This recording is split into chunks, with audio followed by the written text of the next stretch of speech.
Greetings and salutations, everyone, and welcome back to our little show we like to call TheDiceVice, where our uniquely nerdy group of friends gather for some fun-filled adventures in worlds beyond our own, be it in realms beyond the planes of existence or in galaxies far, far away. And we, of course, would like to invite you to join us on the paths ahead, wherever they may lead. Well, starting this new adventure off, roughly a year has passed since the beginning of the Clone Wars. The Galactic Republic, in a constant push against the forces of evil and the Confederacy of Independent Systems. Countless worlds have fallen under the control of the droid army. Across the stars, however, another event is about to transpire that will change the lives of a small group of individuals who seemingly couldn't be further from each other, despite being side by side. Traveling along the Sluice Sector hyperspace lane, small galactic transport is transporting a full house of passengers towards the home of the Galactic Republic, Coruscant. As the shuttle glides along at the speed of light, various passengers converse of their lives from every corner of the known galaxy. Some of them traders and farmers speaking of their daily exports to and from the capital, while others are traveling on terms of vacation as a reward for their many years of service to their employers. Seated among them, 5 individuals stand out among the common rabble of the transport.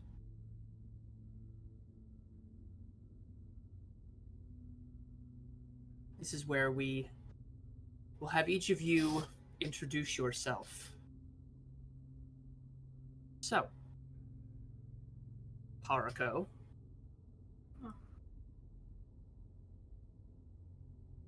Yes. Introduce yourself. Explain who your character is. What does your character look like? Okay. Arrow can hear me, right? No. Damn. Yes. Thank And I have your character picture ready to send in for references. you. Yee. So, I have a female Zabrak. Her name is Haruko Wolf. She's a little sassy. She's a little mean. But she'll typically get the job done that she intends to, that she starts to mean. I'm sorry. There's not much to say about her since she's a little quiet, but I like to think she's pretty badass. She has brown hair, kind of like tannish skin. Her outfit is kind of like a black jumpsuit, but she has a black belt and those little like I'll call them Letterman's jackets, but they're like much smaller. Outside they more kind of just cover the chest than the entire body. Yeah, that's her. That's the most I can think of right now because I didn't realize I was gonna go first. All right. Oh, and she has blue nails. She likes blue. Okay. Sars Ghosta. Hello, Sars Ghosta.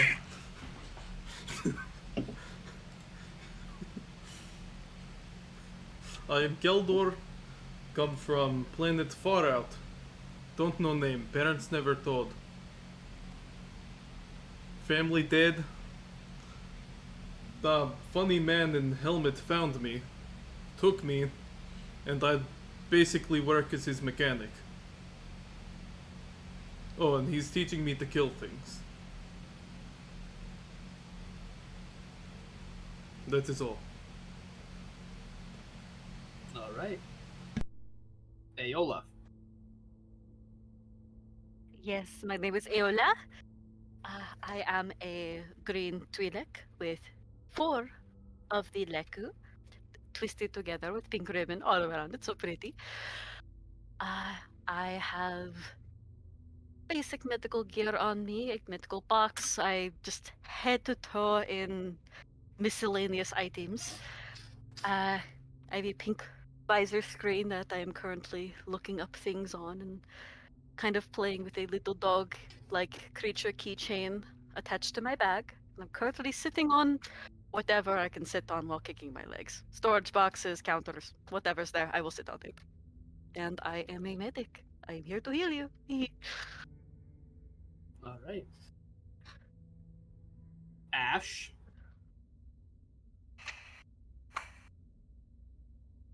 Fuck, I'm sorry. The fucking Russian.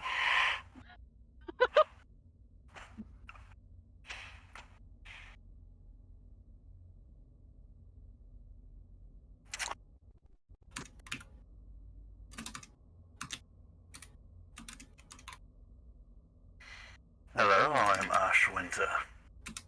I'm dealing with an idiotic thing sitting next to me that I had the misfortune of saving. Trying to ignore it in purple and red armor, helmet still on, while polishing my rifle.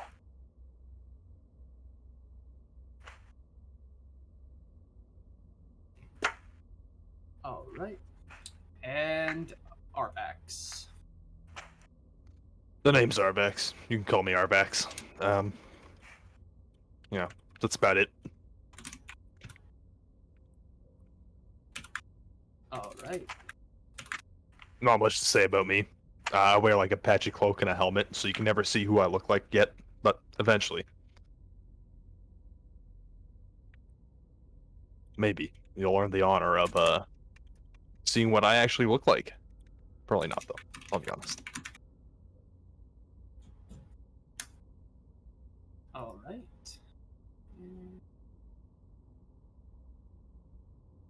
Okay.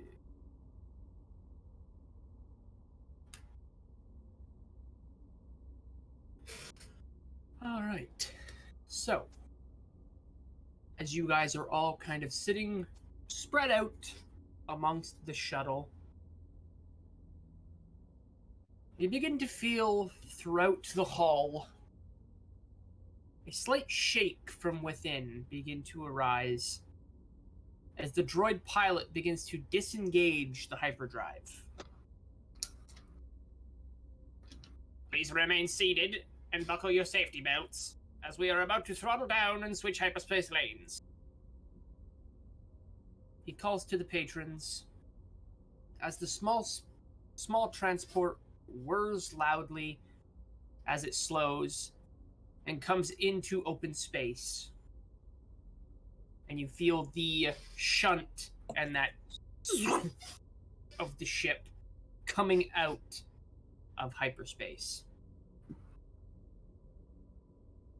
From the starboard side of the ship, you notice a gentle blue glow faintly drifting off the nearby planetoid.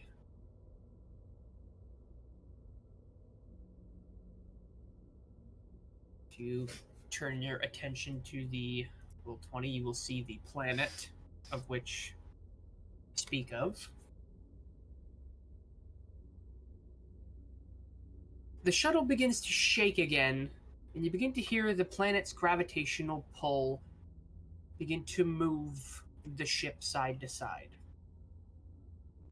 It seems quiet and peaceful below the surface of the clouds. However, as you are all kind of watching out the window to this planetoid below, the silence is broken as an alarm-like beeping begins to wail within the interior of the shuttle.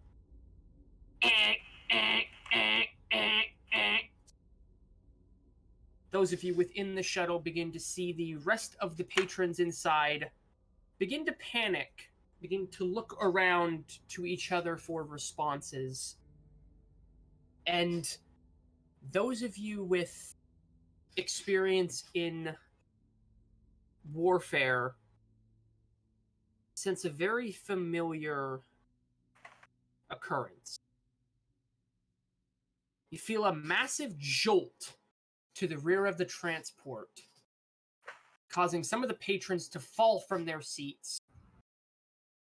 And everything begins to violently shake as you all feel the shuttle veer hard to the right and begin rapidly losing altitude towards the planet below.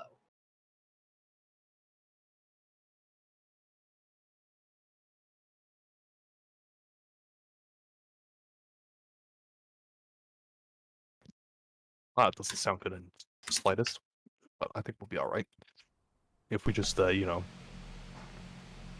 panic too much. I proceed to panic after saying that. I just, hyperventilate, scream a tiny bit, you name it.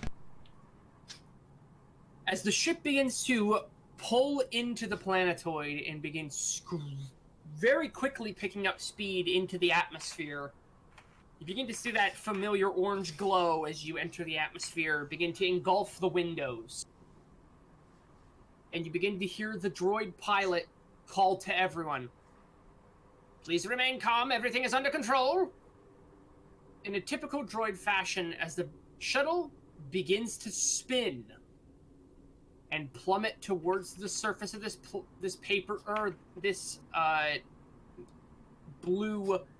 pale blue planet. Flashes of white and blue pass outside of the window as this pilot struggles to level the spacecraft. With what seems like a matter of seconds, you all hear an ear-piercing alarm, followed closely by the automated pilot calling to the passengers over the intercom. Brace for impact! All of your visions go black as the impact strikes, and one by one, you each fall into unconsciousness from trauma or otherwise as you are thrown from your seats into the hull of this shuttle.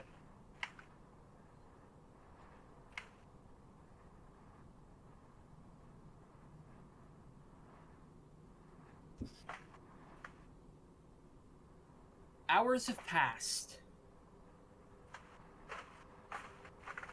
Temperature has dropped significantly within the confines of the transport. And one by one, you slowly begin to regain consciousness. Your eyes opening to watch the hot breath from your mouth turn to that familiar white cloud before you. What do you do?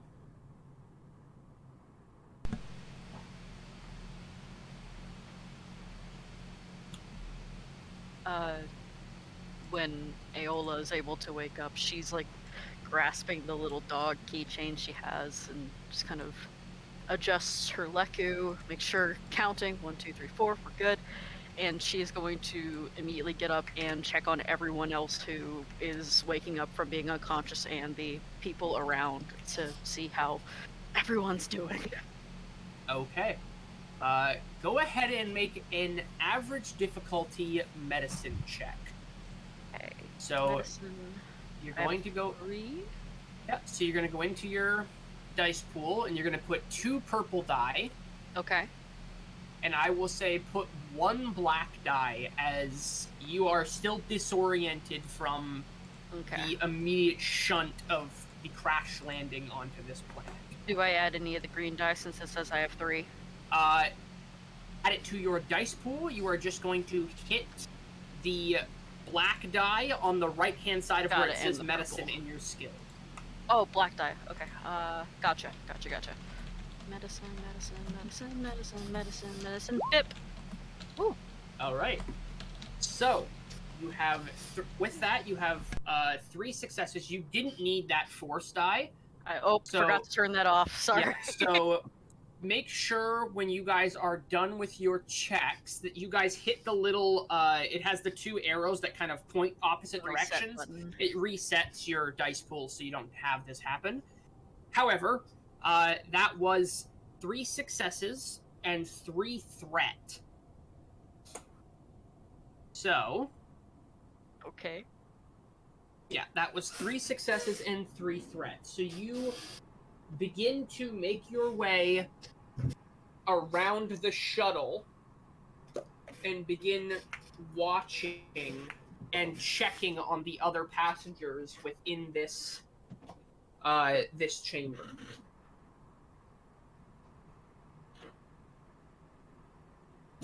It will take you a little bit, but you begin going around and checking on the other patrons within this shuttlecraft. Okay. I will get back to you in a moment, Aola. What are the rest of you all doing? Sars is going to first check on Ash to make sure that he's alright. Ash is going to be leveling his gun at the nearest exit, or hole in the ship. Well, after Sars knows that Ash is good, he's gonna wave him forward, or wave Ash to come with him, and walk up to where the pilot's quarters are. Okay. Is there some kind of a door, or is it just passenger then pilot? It is immediately. It is actually an open cockpit scenario. Okay. It is a open section, and the pilot is robotic. It is a droid, and he is built directly into the shuttle. Mm-hmm. You actually, as you kind of make your way up, you actually see from the impact of the crash landing that the actual droid pilot itself has actually come off of the his main structure, and the wires are the only thing actually holding him to the main structure, and he's just kind of hanging there, unfunctioning. So no working.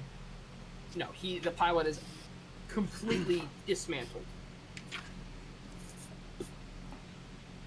Damn. Shitty robot. They always leave this to robot, it never works. Ash, come help me. Alright, can you get us working, or am I going to start shooting things? Don't know about working.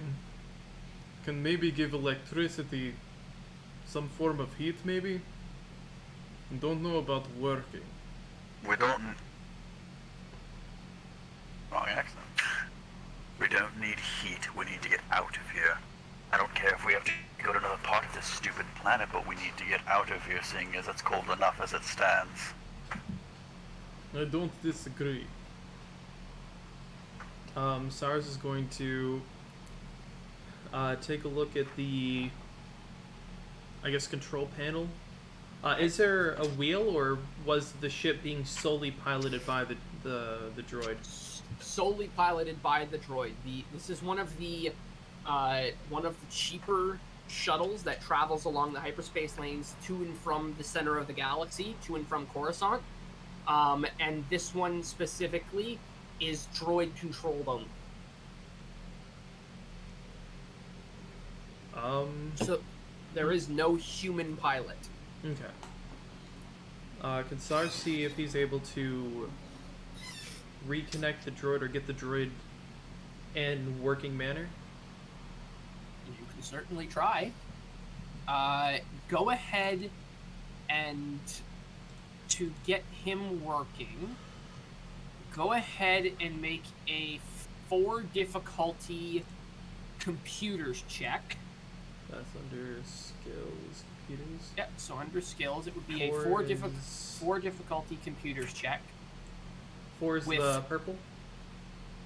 Yeah, so 4 purple and 2 black, 2 setback, because he's completely disconnected from his main structure. And then you would go down and then just hit the little black die to the right hand side of the... Like that. Okay. So, as you are sitting there, you are successful. You kind of pick the droid back up with Ash's help. Kind of, he gives you a little bit of a push to be able to get the heavy mechanical droid back up on the main hull, and you are able to begin to try and fix the actual droid back to the actual main hull. So it's going to take you a little while, but you are successfully connecting the wires again. Any frayed wires you're trying to rewire, and you are successful in repositioning the droid pilot back where he's supposed to be.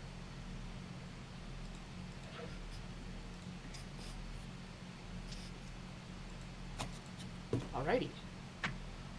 So, what about the rest of you?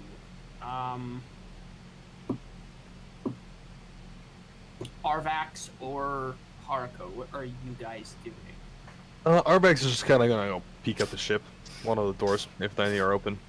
None of the doors are open. Okay. You can peek out the window if you wish. Yep, that's what I'll do. Yep.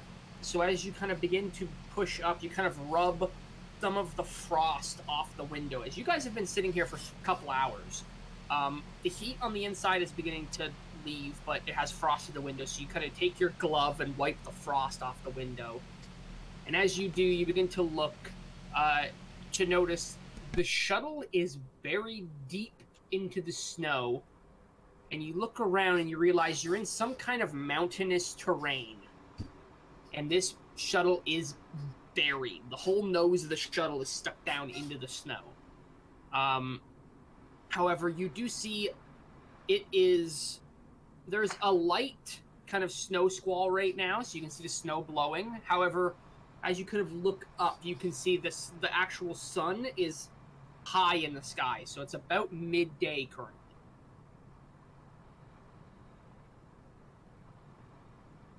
But around you, just like in the photo of on Roll20, you can see the kind of mountainous rocks. You can see where the shuttle has struck into the ground and has kind of wedged itself into the ground. All right. Looks like it's about as hot as it's gonna get out there if we want to make our move, go somewhere, get out of here before whatever took down our shuttle finds it. Yeah. So are you going to make your way to the door and try to get the door open? Are you... Yeah, sure. I'll make my way toward one of the doors to try and open that. Okay. So go ahead as you make your way over to the door. Go ahead and make a average difficulty, so that would be 2 difficulty athletics check. Those are the purple ones? Yep. So it would be 2 purple, and then just hit the black die beside the athletics. All right. So, yes, you've got a force die in there. Oh, my bad. Forgot to uncheck that one. Hey, you just gotta... I hope I didn't add anything. No, you just gotta hit the reset, which is right beside the little black. Yep. Found that. However, you got a threat, and you have no successes. So as you're trying to get to this door, Arvax, as you make your way up, you grab on the handle and you try to get the emergency exit open. And as you're prying the emergency exit is frozen shut. And as you are, your threat, your hand slips off and you punch the side of the steel bulkhead and crack your knuckles off the door frame. Oh. So I will say you suffer 1 point of strain as you try to force this door open, and then you bash your knuckles off the door frame. So you're going to go to your vital signs, and you're going to... Your strain threshold counts up. So okay. From 0, you're going to put 1 point of strain. Okay, what happens if my threshold is 1? So... Or did I not copy that over, right? Yeah, so strain, nothing happens with strain until it reaches your max. Okay. Then it becomes bad. Once your strain threshold reaches your max, or once your current strain reaches your threshold, you pass it. You become unconscious. Okay. It's just basically like your stress level. Alright. Yeah, so you suffer 1 strain as you punch the steel bulkhead because your hand slips off of the steel release arm. Well, that kind of sucks. All right. Haruko, what are you doing? I'm a. Can I say that I saw him do that? Arvax? Yeah, Yeah. you would have seen Arvax kind of get up and make his way over to the door, and you would have seen him begin to try and pry the door open, and you've seen him slip his hand off and just smack the side of the steel bulkhead and immediately pull his hand back and grab his hand. Okay. How big's the door? It's a normal size, like basically the same size as like the door on an airplane. It's not a massive shuttle. There's maybe only fit 15 people inside of the shuttle, 20 if you're really tightly packed in, and there was only about maybe 10 people, including the 5 of you, so maybe 5 other people in this shuttle. Okay. She's gonna try to do what he just did. Okay, so you can go up and go ahead and make the 2 difficulty athletics check.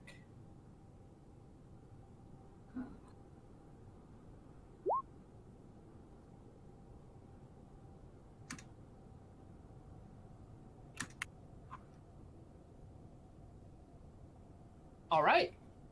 So Haruko, as you kind of go up, Arvax, you slip your hand off your kind of glove. Your leather glove slips off of the frost on the handle, and you bash your knuckles off, and you kind of back away and grab your hand as you're not sure how bad you just hurt your hand. Haruko, you kind of come up and wrap your hands around the handle, kind of force your back up against the bulkhead and pry in the other direction. And with 3 successes and 2 advantage, you are able to strain, use the muscles in your back and pull, and you guys hear that very distinctive kind of cracking sound as the ice is broken from the bulkhead, and then you hear that the air as the pressurized chamber that you guys were currently in, the pressure is released and the door comes away from the bulkhead, and Haruko, you immediately feel the freezing air rush inside of the chamber. But the door is dislodged and is now open. It's not fully open, but it's dislodged enough that you guys could push the door open. It is the door on the far side, so those of you looking at Roll20, the door is on this side of the shuttle. Would be right here.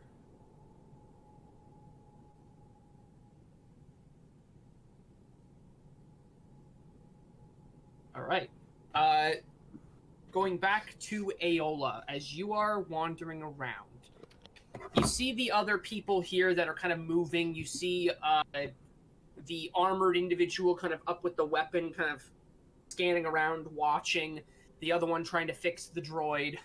You see the individual in the helmet trying to get the door open and bash his hands off the bulkhead, and the Zabrak pull the door open and release the restrain, or the strain that was on that door to make it open more effectively.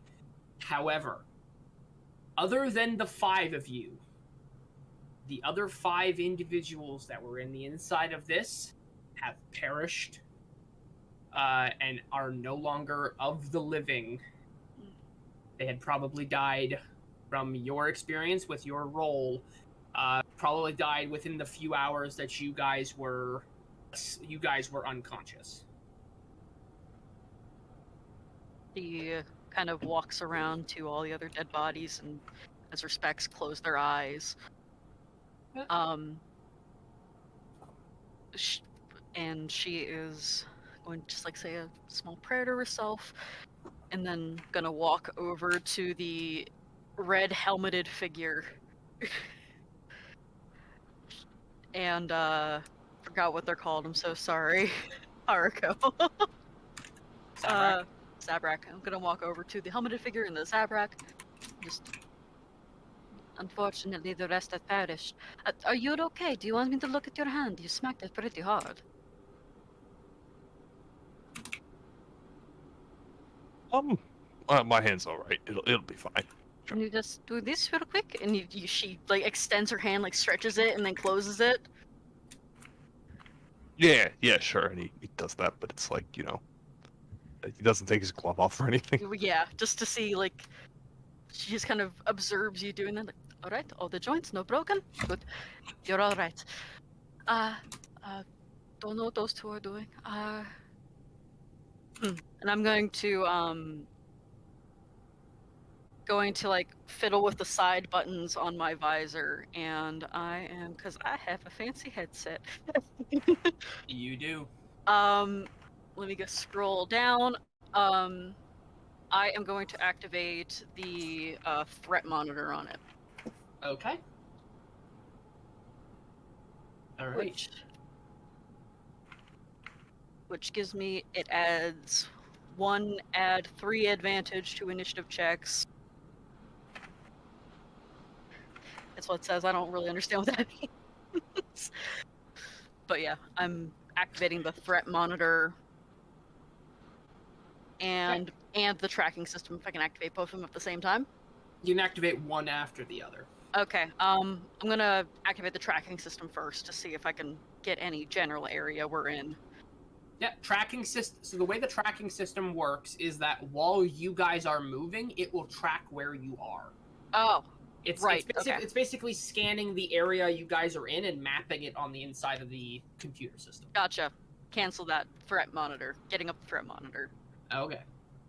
All right. So, you guys are huddled down on the inside of the shuttle.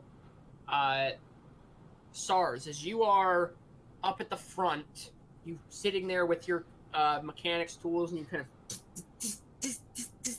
kind of zapping away with the with your fusion cutter and your various mechanics tools. You're kind of welding various things to try and fix this droid before you you hit one final piece, and you hear that kind of whirring noise, and you see the dash of the shuttle light up, and then you see the droid that was currently deactivated kind of begin to blink. The eyes kind of light up, and then it sits up and kind of you see the droid kind of swivel on that and pivot on that piece that you just re-welded him to, and kind of turns to look at you.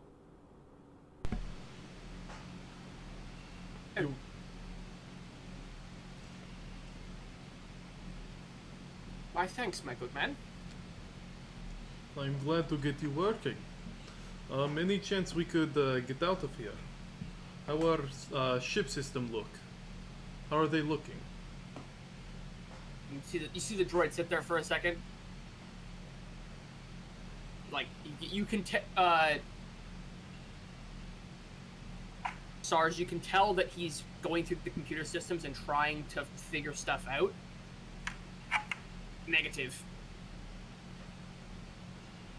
Mechanical systems non-functional. What was it that took us out of the sky?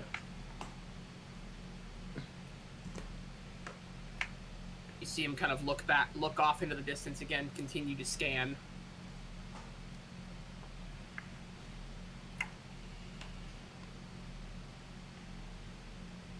Reason unknown.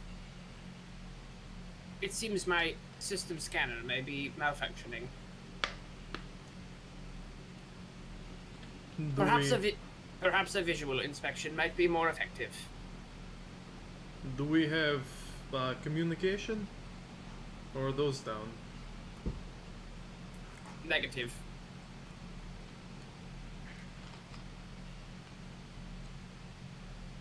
Any chance to fix, or best to get out of here?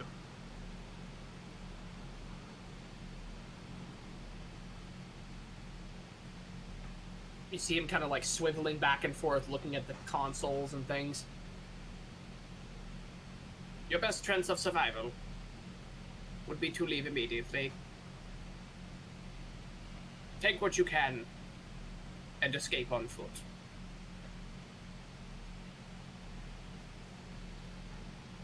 Where was this headed again?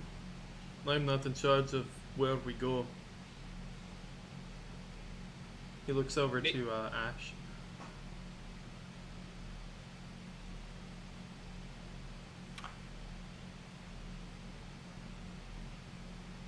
Ash has got his gun leveled at a door, just listening. Ash, you would know that the shuttle was heading for Coruscant.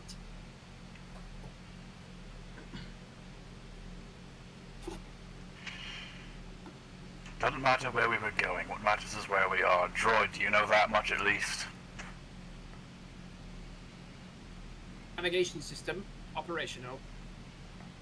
Planet Vandor. Sector Slew.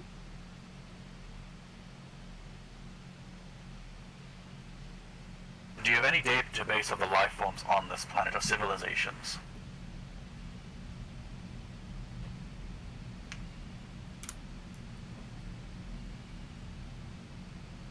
Indeed.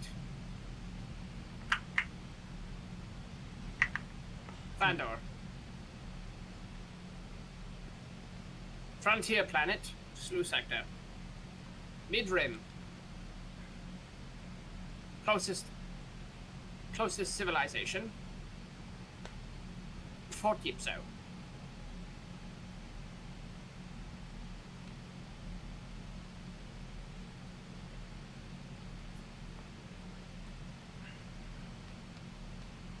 Alright. What of native life and distance between us and them?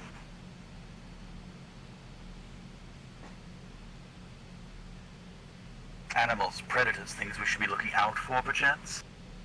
Fort Ypso. 300 miles. Fuck.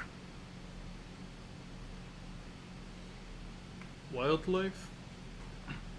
Something we could perhaps catch and cook, I think is there.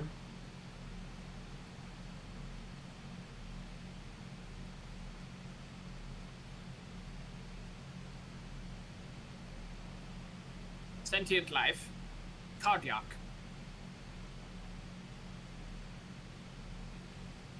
Sentient predator.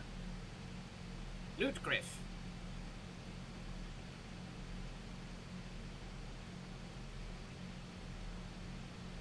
Good to know. Well, whenever we make it to where we are going, I will notify someone of this ship left here. That would be much appreciated.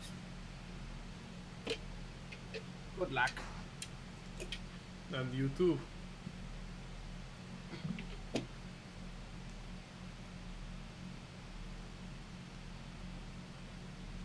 All right. What are the rest of you doing?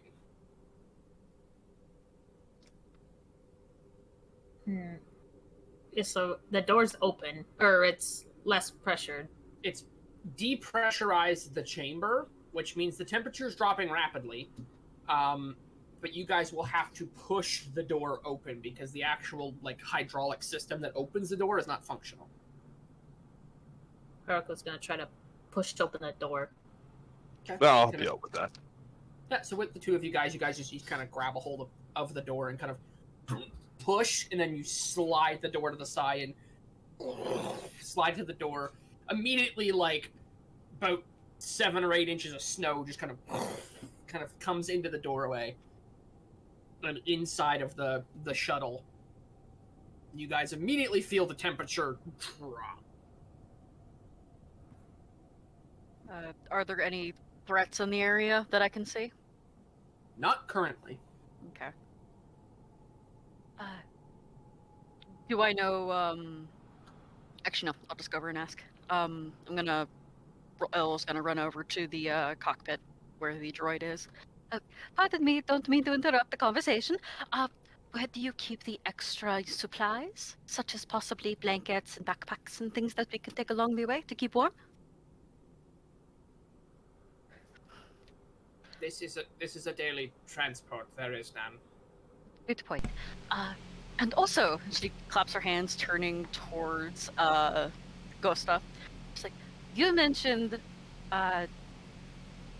having people come back to retrieve the past and the equipment on the ship along with the droid.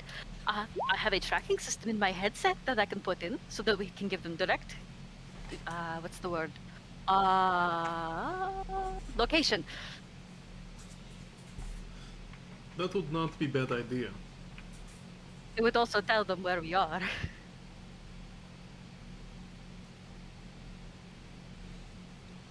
That might not be as good idea. Oh no. So it's like she kind of like points, like placing her finger on a desk or something. It's like, so if the ship is here, it will track our way once we get to civilization. What direction they have to go to get here? That's what they need. Only downside is if people, well, assuming people shot us, they're going to come to ship, they are going to raid ship, and they want what is on ship, and could very easily get a location or anything of sorts from ship. Ship has It's lots all of in my data. headset. And she points to her pink visor. Tracker is in the headset. I wouldn't leave anything here. So it is not connected to computer. No, it's all in here. She just taps the rim of it. Right now I'm tracking for any, baddies that could come and hurt us, and I don't see anything right now. But I can only do one at a time.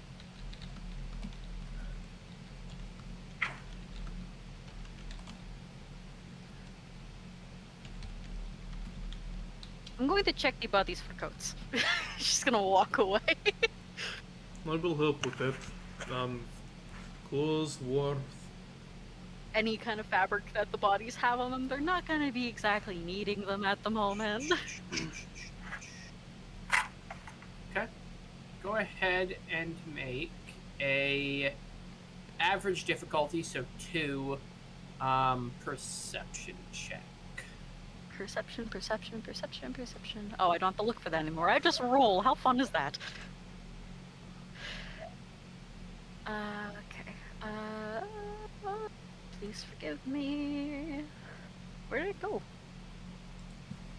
Oh, in skills. Perception. Bip.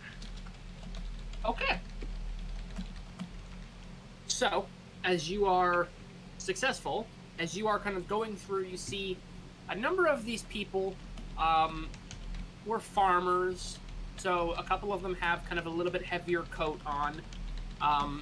That would probably fit you or one of the smaller people, so probably more than likely it would fit Haruko. However, you also do find what appears to be someone that was a trader, and that does have a very small crate that you can open if you wish. Oh, of course. I'll grab the 2 clothing that I can wear and that Haruko can wear, and I'll take the crate and open it because I am a curious motherfucker. Okay, so you crack the crate open. As you crack the crate open, there are 2 large hides on the inside. Perfect. Going to take everything, running over to Haruko, shoving the 1 coat in her arms, running back over to the other 2 and just tossing the hides over at them. Keep those.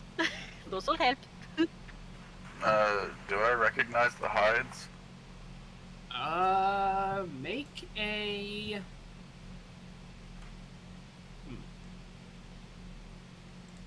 Go ahead and make an average xenology check.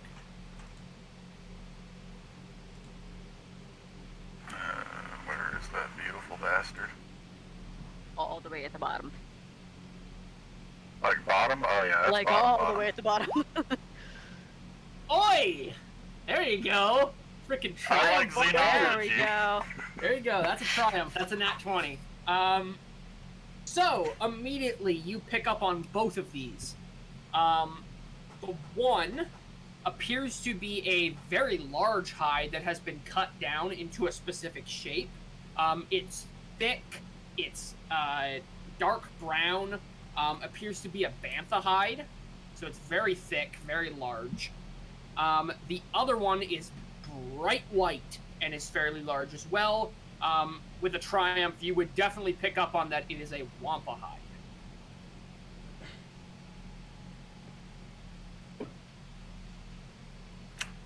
Wampa. That's the big ass thing that attacks Luke on. I know what a wampa is. I love wampas. Yeah, one's a wampa, one is a bantha that has been cut down to size. Luckily for you, Ash, you're the only one that doesn't require this because your armor is thermally regulated. They don't need to know that. How large is Avrax? Not very large. At least, not... Haruko is not very large. She's like 5'6" or 5'7", I believe. What about Avrax? You mean Arvax? Or Arvex, sorry. He's got his own coat already. He's got a little smuggler's coat looking thing. Okay.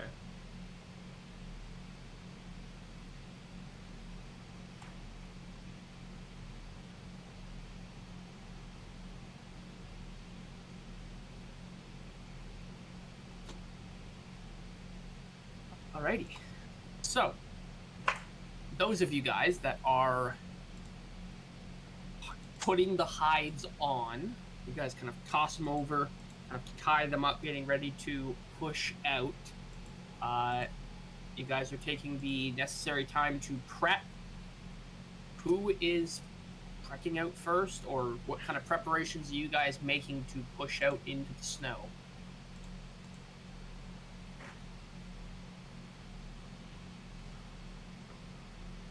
Twi'lek. Yes, my name is Ayola. Lovely to meet you. Ash. Lovely. Can you track a particular object I don't think I if can it's do that. leaving? If it's what? For instance, if one of us were to venture out to, per se, scout the area, could you track them to ensure no unfortunate things happen? Could I do that? It tracks you. Okay. It would have to be, you would have to be the one that would be going out and looking. Problem with that, I'd have to go with you. Or I'd have to go on my own, which I really don't want to do that. Cold out there. But I can come along with you. What's up? I'm trying to remember what this thing's actually called. Would the sound of a slug thrower pistol be loud enough to hear through the snow and flurry? A slug thrower pistol is very loud. It's an actual firearm, so yeah, it would be very loud.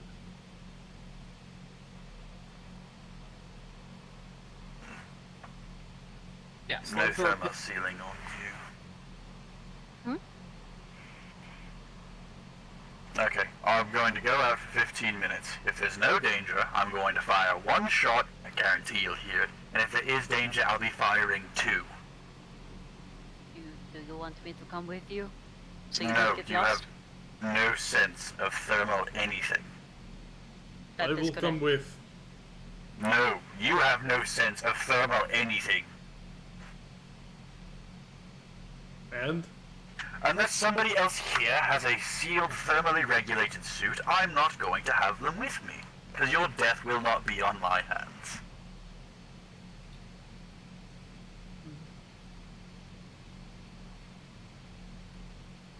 How about if you're not back in 5, I will come find you. Fine. I will stay with the other two then. I'm kind of worried about all of you getting lost. Lost is the least of worry right now. Okay, Worst comes to worst, I'll go hunting. I guess. Alright. Alright, so I guess my dumbass is gonna head out through the open door. Okay. So you can throw yourself on the map, and you can start trekking whichever direction you wish to trek. Oh, I would walk 500. Christ, I'm tiny.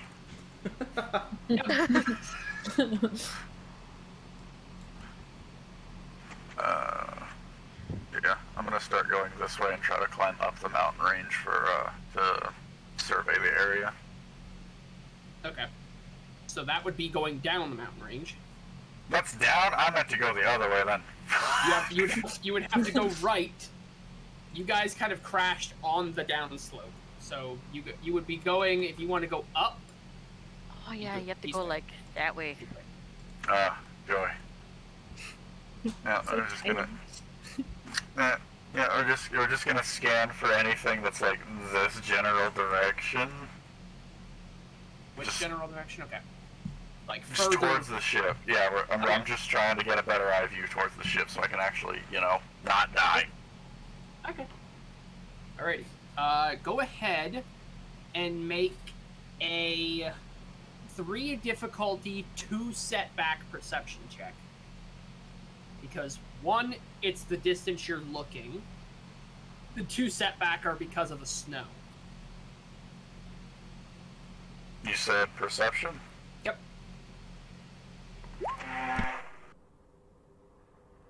Failure. Okay. So, that is fail and 2 threats. So as you're getting up there, you're climbing up, you get to the top, and as you kind of get up, you kind of begin to scan with your helmet, kind of turning your head and watching. You don't see anything beyond. It is completely white beyond. You see the mountain kind of continues off. You see the valley, but you can't see any civilization beyond there. You do pick up on one thing. You can see at the back of the shuttle near the right-hand side where the two right-hand engines are, a massive black score mark from some kind of a blaster shot.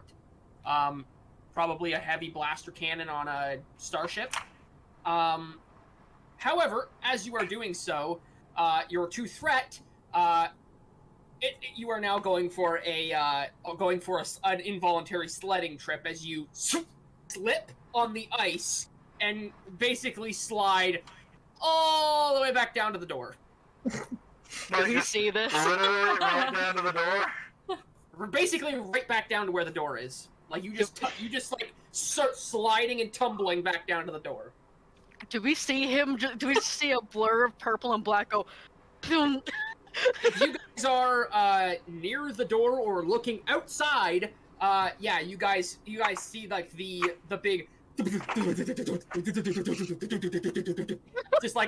just the big like flurry of arms and legs and snow being kicked up as he just like flails his way down the hill and then falls into the snowbank, like head first into a snowbank, and then slowly pulls himself out as he's now back beside the shuttle. Welcome Oh back. goodness, is he okay? You'll be fine. Parko's gonna scuff. It is so cold up I didn't see anything. Just fine. What about ship? Ship okay? We have a giant hole in the back, most likely from another ship. We're fucked. They wanted something on here. We should leave. We won't survive this cold.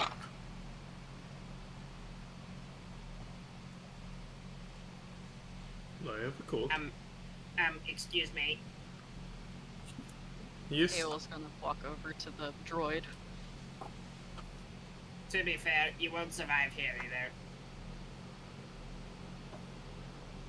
We either sit here and freeze up and die, or go and at least try to live. If we leave, there is chance to find warm cave, maybe civilization if we are fast, and food. Food is important. We do not have that. Leaving would be your best bet for survival, as my power supply is failed.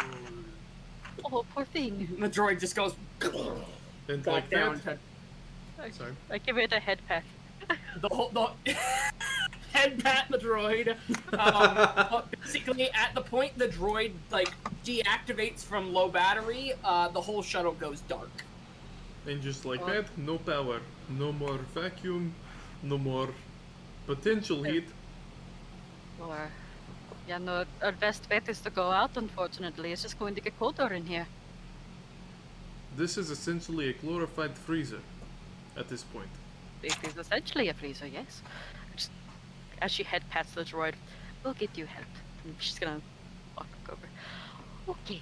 Cloth over her head and tied.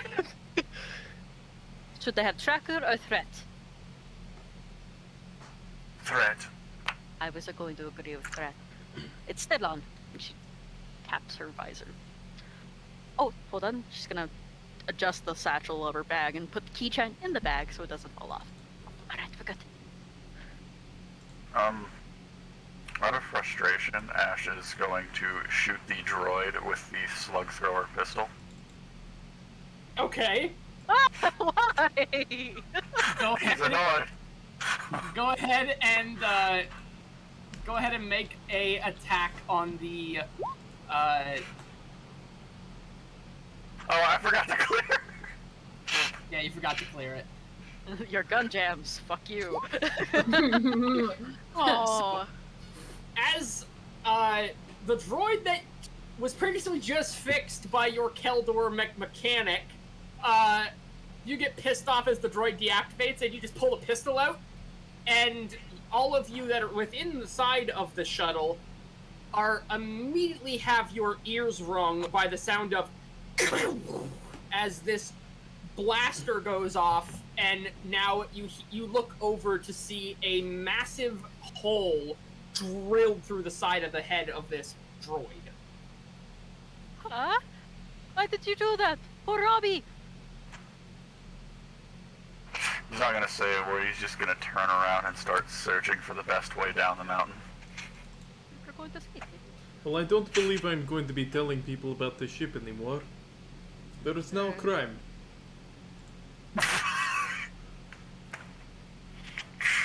In what world is killing a droid a crime, really? It is breaking property. Oh shit, you're right. But nothing we can do. We can blame it on the people. They came here, we left early. No proof. I hope. Anyways, let's go.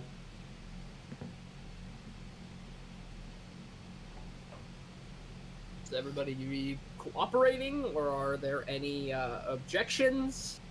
I'll go with. Seems like a good enough idea. Alrighty. So, you guys begin to bundle up. Who is leading the charge? Who's the one leading the way? If not Like it. Ash, then SARS. I got it. Okay. Alright. So, Ash, I need you to make... Oh, that's not good.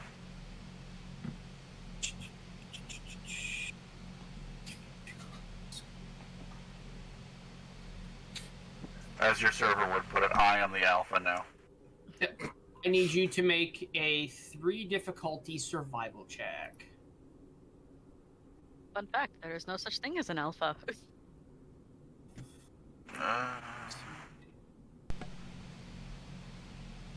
Food, water, or shelter.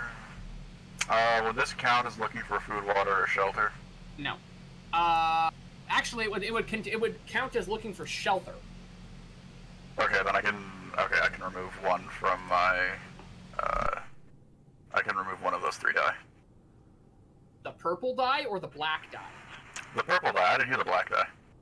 No, there is no black die. I'm just Yeah, saying. no, I can remove 2. I can remove one of the difficulty die. Okay. So it'd be a 2 difficulty survival check.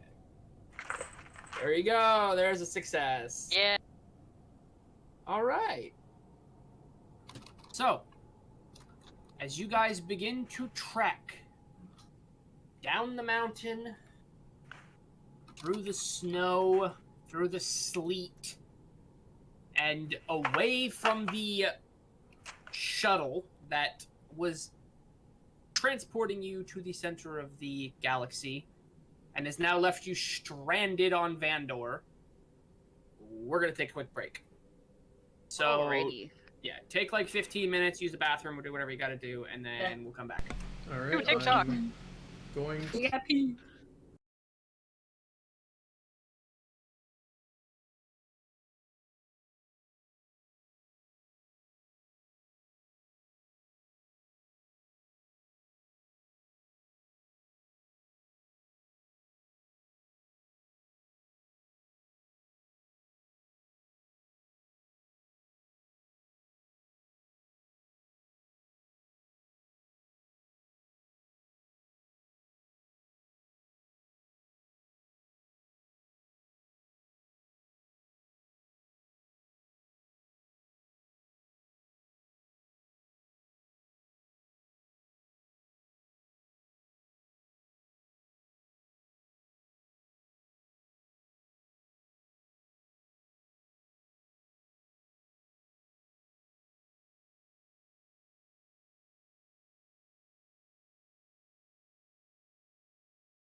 Alrighty. Audio should be live. So, welcome back. Everybody has taken a break, and we are going to get right back into the action and pick up where we left off. So, with Ash, you are currently the one guiding your party towards a hopeful shelter from this squall that is currently battering into you all, causing you to freeze and shiver. And as you guys continue to push down the mountainside of where your shuttle had crashed, you guys are making your way and making decent time. So, what are you guys doing as you guys are walking down the cliff, down the mountainside, towards the bottom of the mountain? I am keeping an eye on my radar. Okay. So as you are kind of scanning the radar, kind of making your kind of periodic checks, there does not seem to be any life forms within the, within the range of your, currently within the range of your scanners. Cool.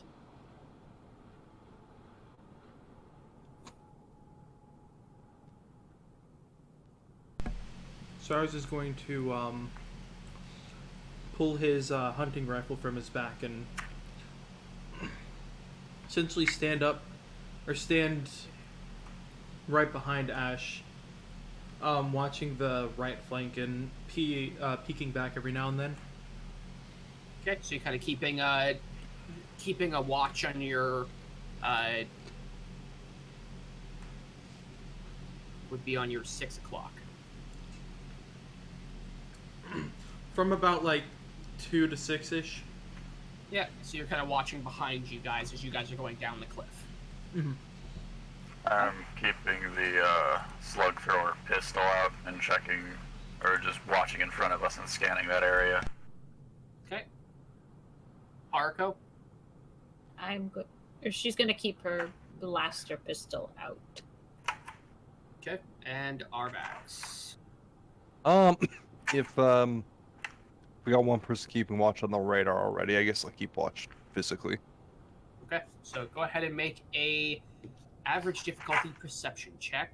Anybody else that wishes to make a check as well, it's the same thing. Average difficulty, so 2 purple. There is 1 black die because of the snow, so 1 setback. Okay, would I be doing perception? this since I'm checking your radar? That's in my eyes. Yep. Perception, you said? Yep, perception.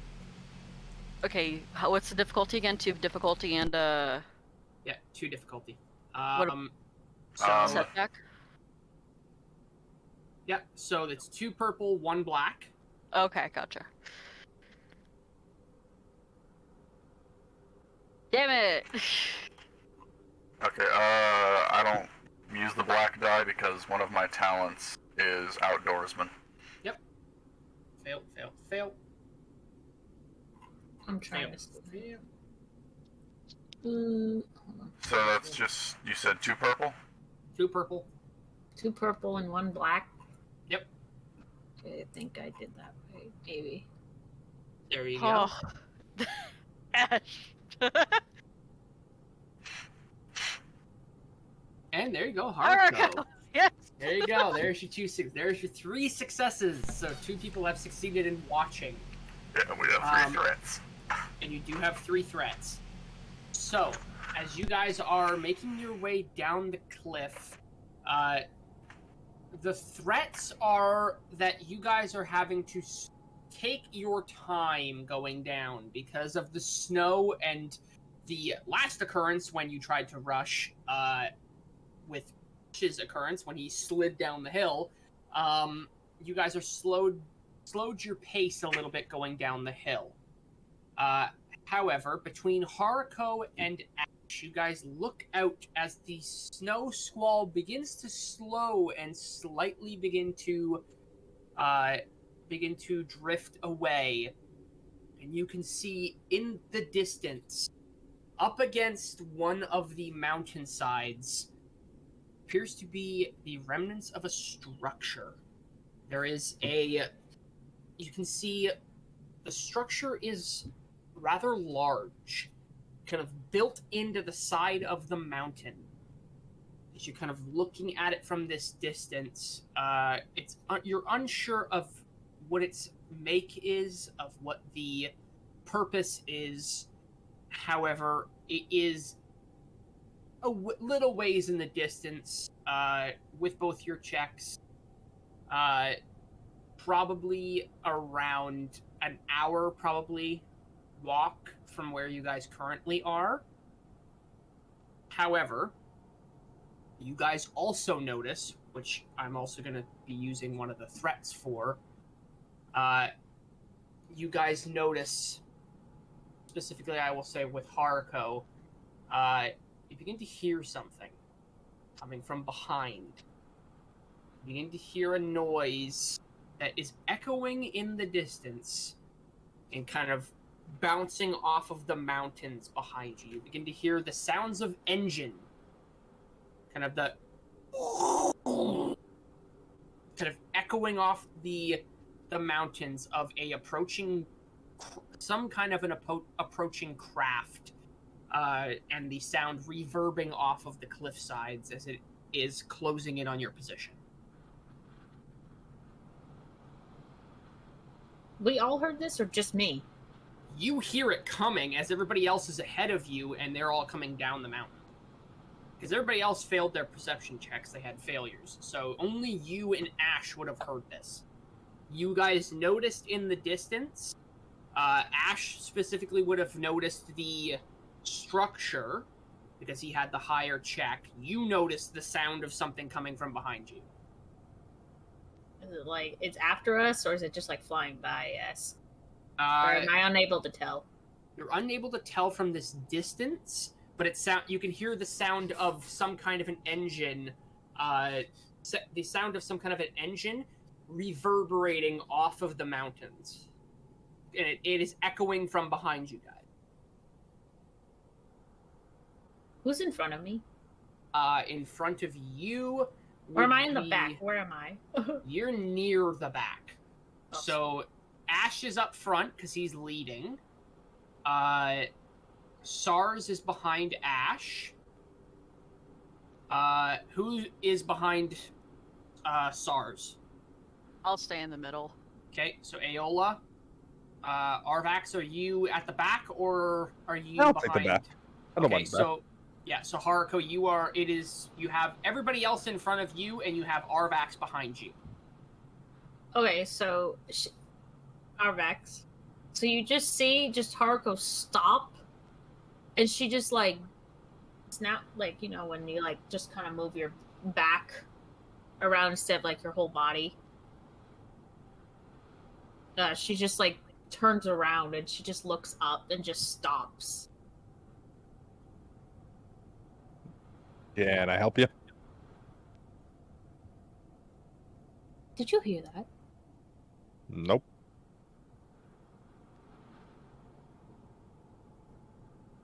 Maybe a little deaf though. It's been a few years. Is it coming, or is it? What did it just echo?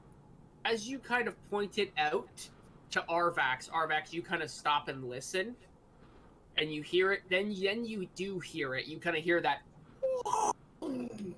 kind of sound of it echoing off of the mountains, kind of closing in. It's getting louder.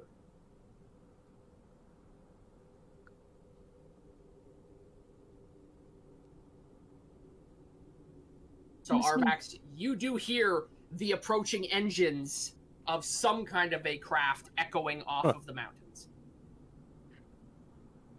I wonder what kind of craft it is. Would I recognize it by any chance? Go ahead. Make a... Smuggled a lot of ships in my time. You would have.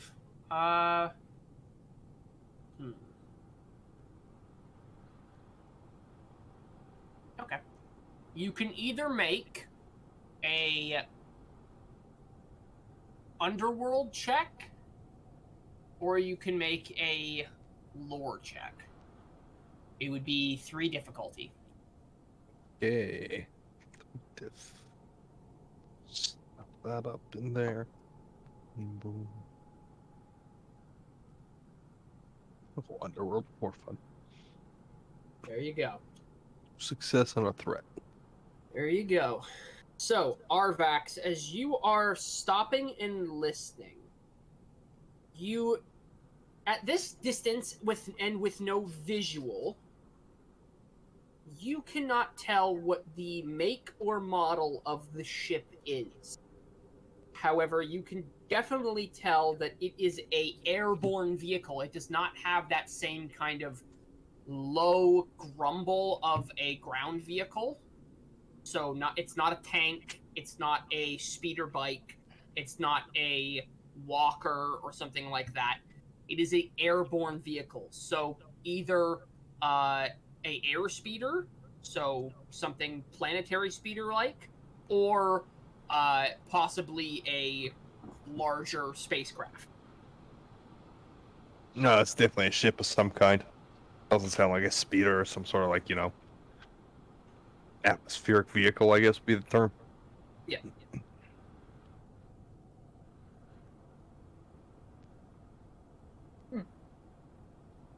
Just gotta turn around, just keep walking.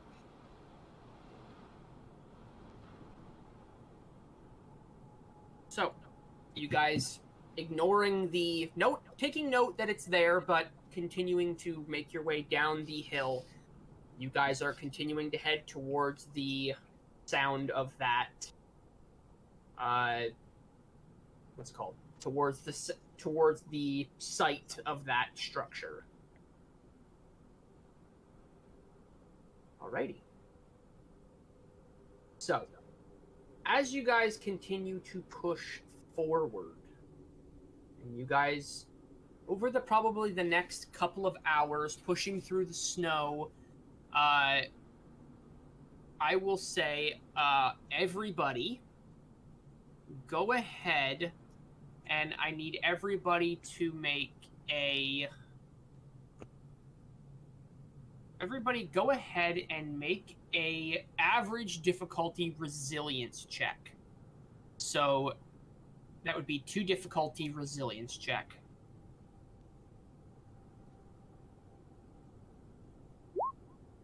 Would Ash need to? Ash will need to make one when he comes back. Okay. Ah, fuck. All right. I failed miserably. Bailey, what does it mean if I have a check mark next to it? A check mark next to it? Yeah. Does mean you have advantage? Like the or little something? boxes checked? Yeah. I think it's that just checked. gives you like an extra dice. Yeah, it's a career skill. Okay. Okay, Should I- Hunter, I need you to make a average difficulty resilience check. You got it. Also, while what you did miss was that Haruko was able to notice that there is the sound of an approaching engine coming from behind you guys, and Arvax was able to pick up that it is a planet, or it is a spacecraft.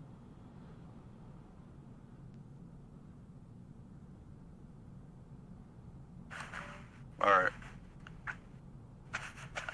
Good. Yep. So yeah,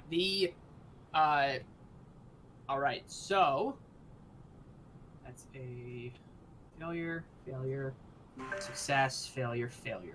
So everybody, except for Haruko, all of you guys suffer 2 points of strain. Okay. From the cold. And from having to push through the snow. So it's not necessarily on the fact that you're freezing. Ash, it's a little different. You're in a regulated suit.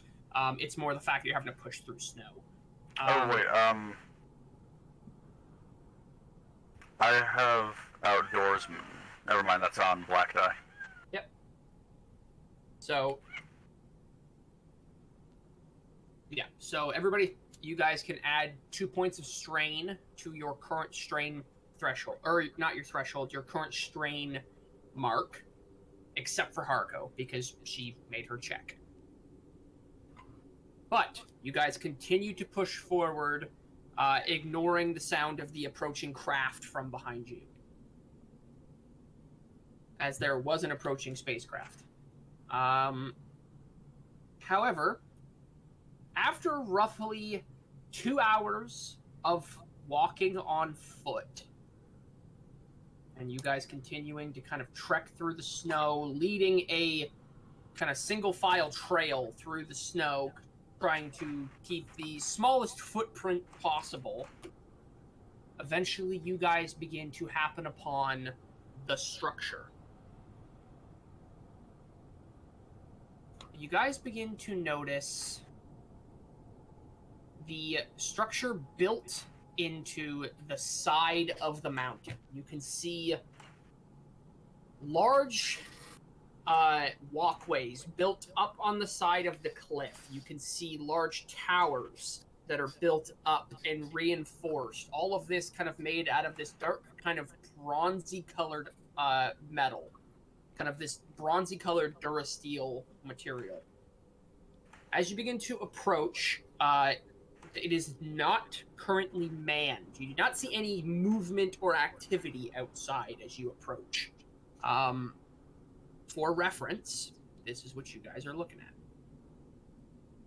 So you guys are approaching from the left, the bottom left of the screen. So over here.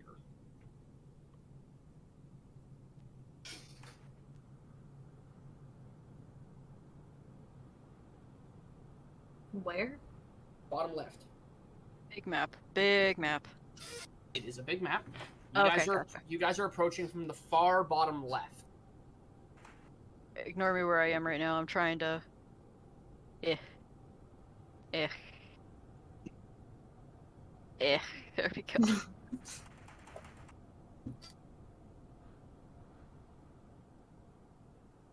Single file, people. We're sand people now. Single file, you say? What? We gotta hide our numbers. Yeah. So hide their numbers. Alright. So, as you guys are continuing to approach the structure, what do you wish to do? Or is there anything you wish to look for or try and ascertain as you guys approach this structure?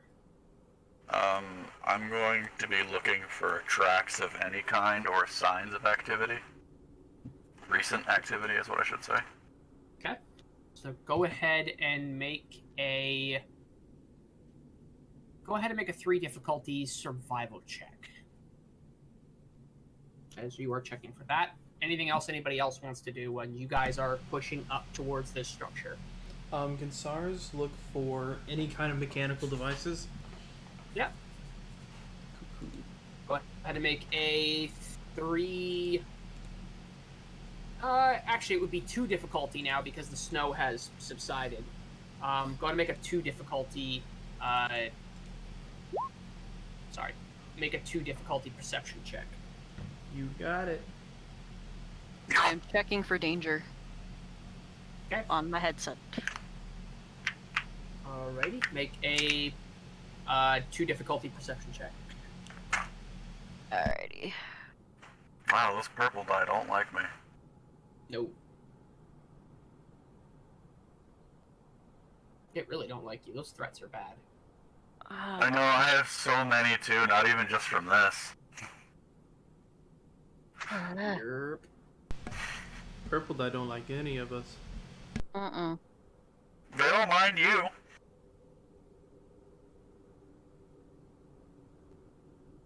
Alright. Is there anything else anybody else wishes to do right now as you guys are pushing up? I'm just keeping my gun out. Okay.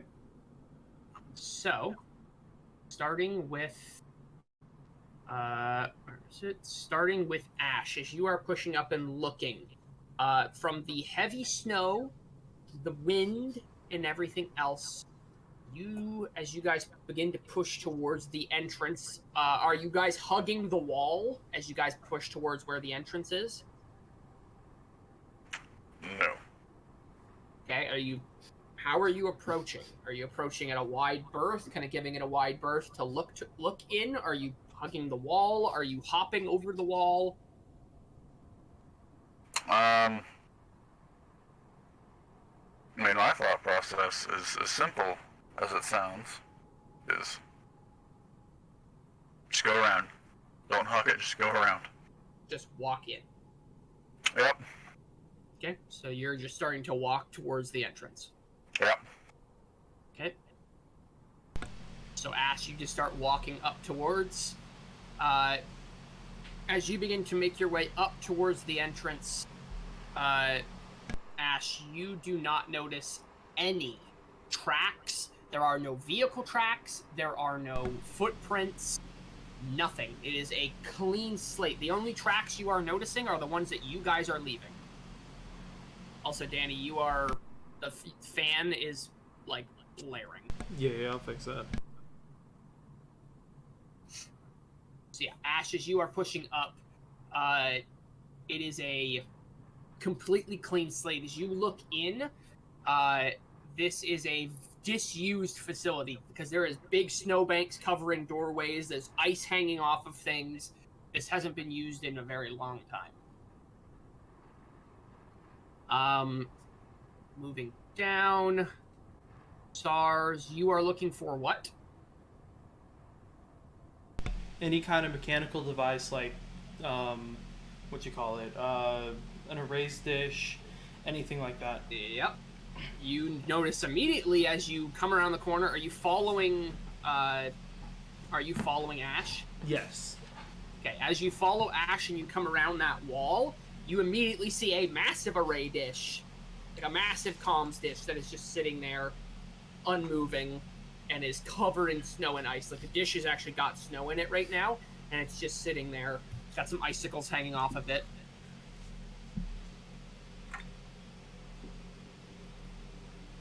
There's also a number of other mechanical devices as well. You can see a number of elevators that go up to the various levels onto the walkways. You can see at the far end there is actually a very large blast door that is currently closed up against the far side of the wall and the main structure that is currently closed. But yeah, there is numerous amounts of technology that has actually just been left at this structure.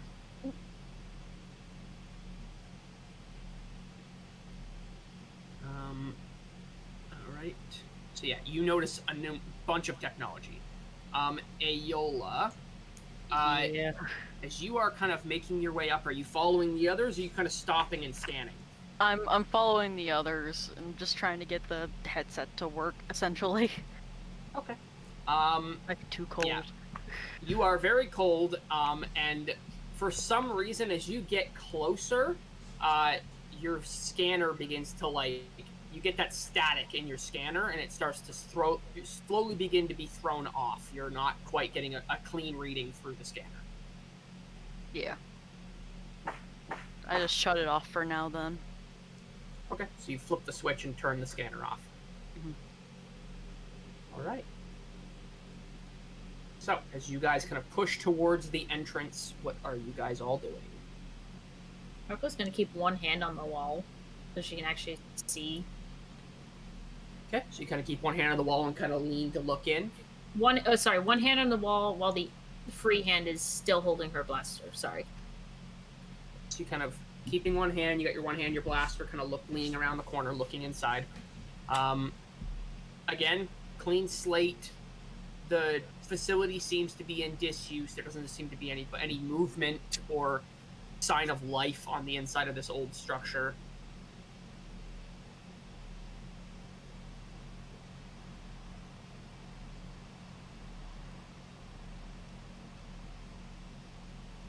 However, what would you guys like to do?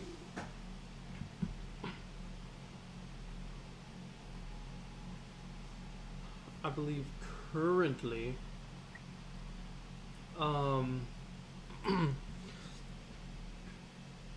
Stars is going to eyeball the dish immediately. Yep. And what can he see from where he's standing? Like, is there any sort of doorway or anything like that visible? There's a staircase that leads up to it, Okay. but the actual entire structure itself, there's no lower like functioning structure underneath of it. It's Gotcha. just like the platform that it sits on, and then the actual dish itself. Oh no, I meant like a door for the actual base area. Yeah, there is a door. It's up here. Okay. There's a big blast door up here that is currently closed. There's a very large blast door at the very front of the structure. Okay. My idea, we get inside, we get hold of comms array, we contact whoever we can, and hope for best.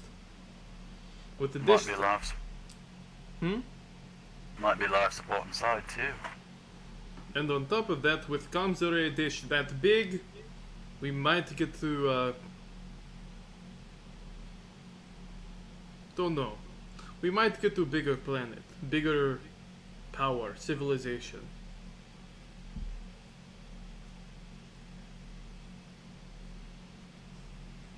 Any objections or thoughts, concerns, issues? Just getting out of the cold would be lovely. So inside, yes.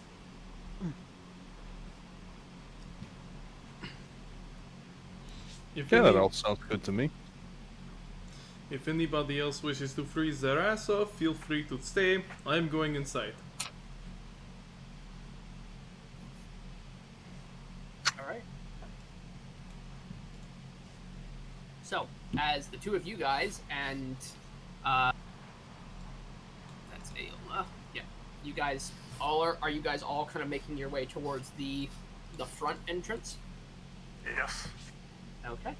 So, as you guys begin to push towards the front entrance, kind of moving around, is there anything you guys are doing on the walk up to the entrance? The same thing. I'm looking for any signs of life at all.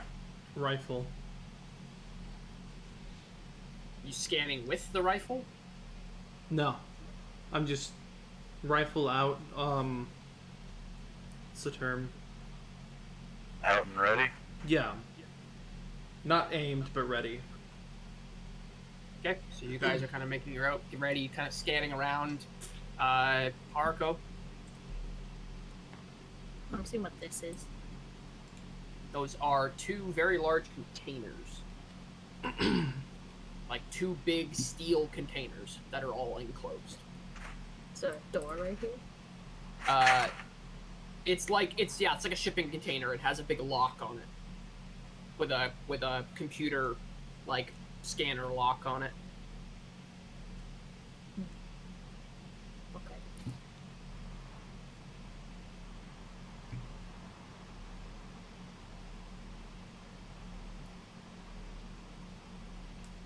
So you guys are kind of moving up. As you guys are kind of walking up, you do notice there is, among the area, there are the two containers over by where Haruko is. These two large steel containers that are locked up. They have like a hand scanner on the front door. To the far left of the facility, it looks like two, almost like barracks. They have a door on the front. But they look like a barrack-style building. And then there is the elevators, and up closer to the actual building, there's smaller, like, metal crates and stuff that are tucked up close to the building. But everything seems to be in disuse and kind of various points of kind of disrepair as well.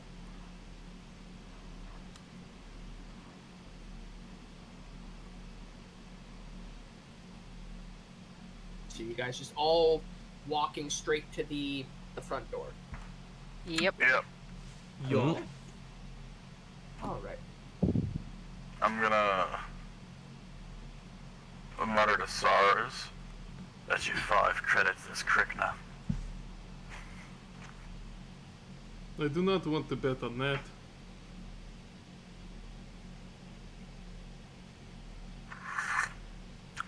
But Okay, so I'll up you to 10. 20. Deal. What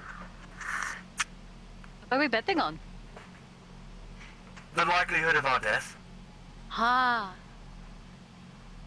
Can I get in on this? Oh, yeah. I'm betting 20 there's Cricknet in there. What's that? Spider. It's a Big. really big fucking spider. Oh, sounds fascinating. I'll put in... What the heck? 30. Oh, worst part, they live in colonies as well, so if we see a tiny one, there's guaranteed to be at least one real big one. Can you beat them? Probably? Oh, wonderful. We have a food source then. I like will her bet way of 30 on thinking. this. 45 on her death first. Well, seeing that you're the one charging head first. all right. Ambush predators don't attack the first thing they see. No, the first thing they see. Especially brightly colored. That usually means danger.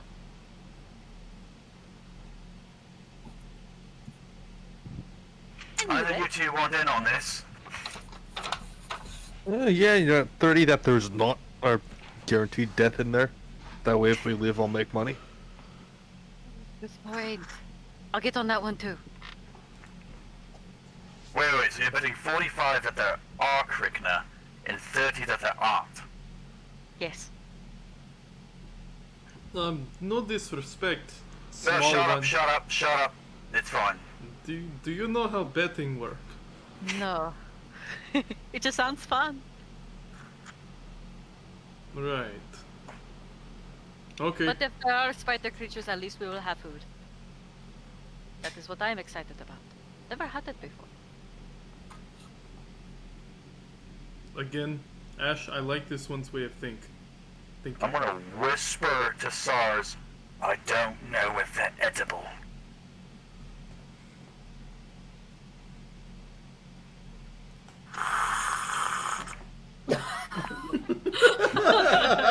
As he takes a big sip of coffee.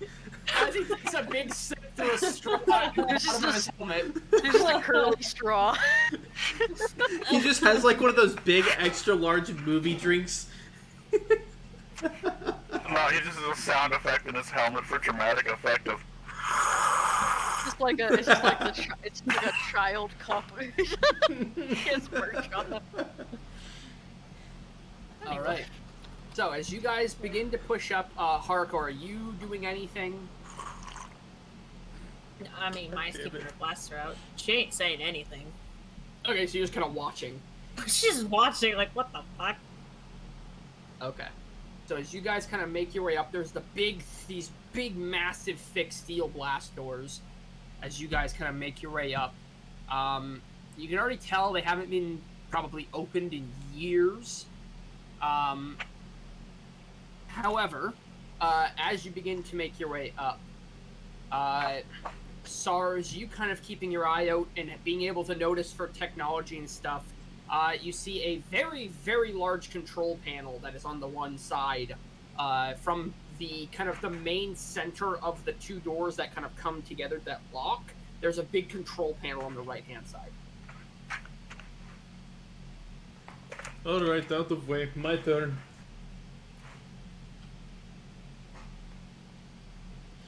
He's going to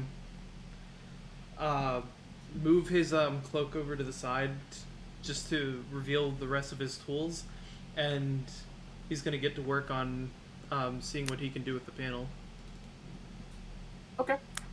So as you kind of get out, you begin to kind of take your glove and clean the snow and the ice off. As you are doing so, anything else the rest of you guys would want to do, you can do so.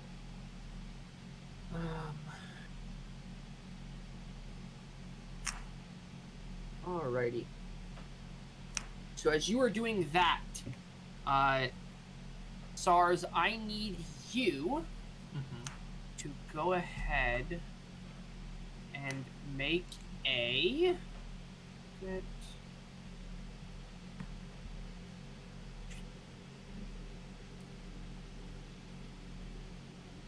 Go ahead and make a 4 difficulty. Go ahead and make 4 difficulty, 1 setback, computers check. Setback is black? Yep, 1 black die. Okay, I can take that off with my gearhead. Yep, so you have. Just the 4 difficulty. Yeah, just the 4 difficulty. And it's a. What kind? Computers. It's a slicing check, essentially. You are trying to cut into the computer, be able to hack it. Okay, where's C? There's C. Okay. So as you begin to kind of try to hack into the computer, your first try at it, as you are hacking away, the buttons are sticking a little bit. The different ports and stuff you have to use to try and make the computer work are filled with ice. So your first try at this is a failure. You're unable to actually get any of the systems to function. However, you are able to clean, using that advantage, clean some of the ice off of the panel itself, making your next attempt much easier.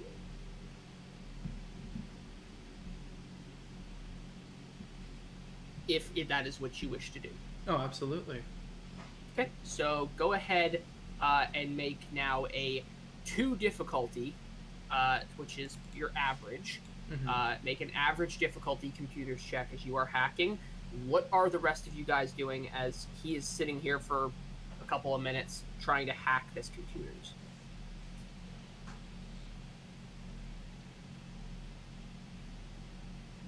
What's this?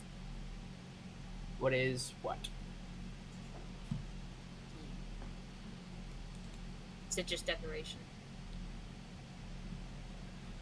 Hold on, sorry. Gonna have to ping it again. What are these? They are barrels. I'm gonna sit on one. Okay. Yeah, the actual panel for you to be hacking, Danny, is up here. Mm-hmm. Way up here. Since there are barrels, can I try to kind of dig into any crates or barrels in here to see if there's anything useful to, per se, forage? Yep. Go ahead and, as you're beginning to try and get these opened, they are frozen. Yeah. So it's gonna take you a bit. Combat knife. So yeah, combat knife. So you are sitting there for a little bit, trying your best to try and cut into this and try and chip the ice away as SARS is hacking away. As you were beginning to pop some of these open, you're going to pop one of the barrels open? Yeah, I'm going to pop the barrels and any of the crates around the area. Okay, so do you want to pop a barrel first or one of the crates up here? Pop a crate. Okay, so you're going to have to walk around and go up top there to the crates.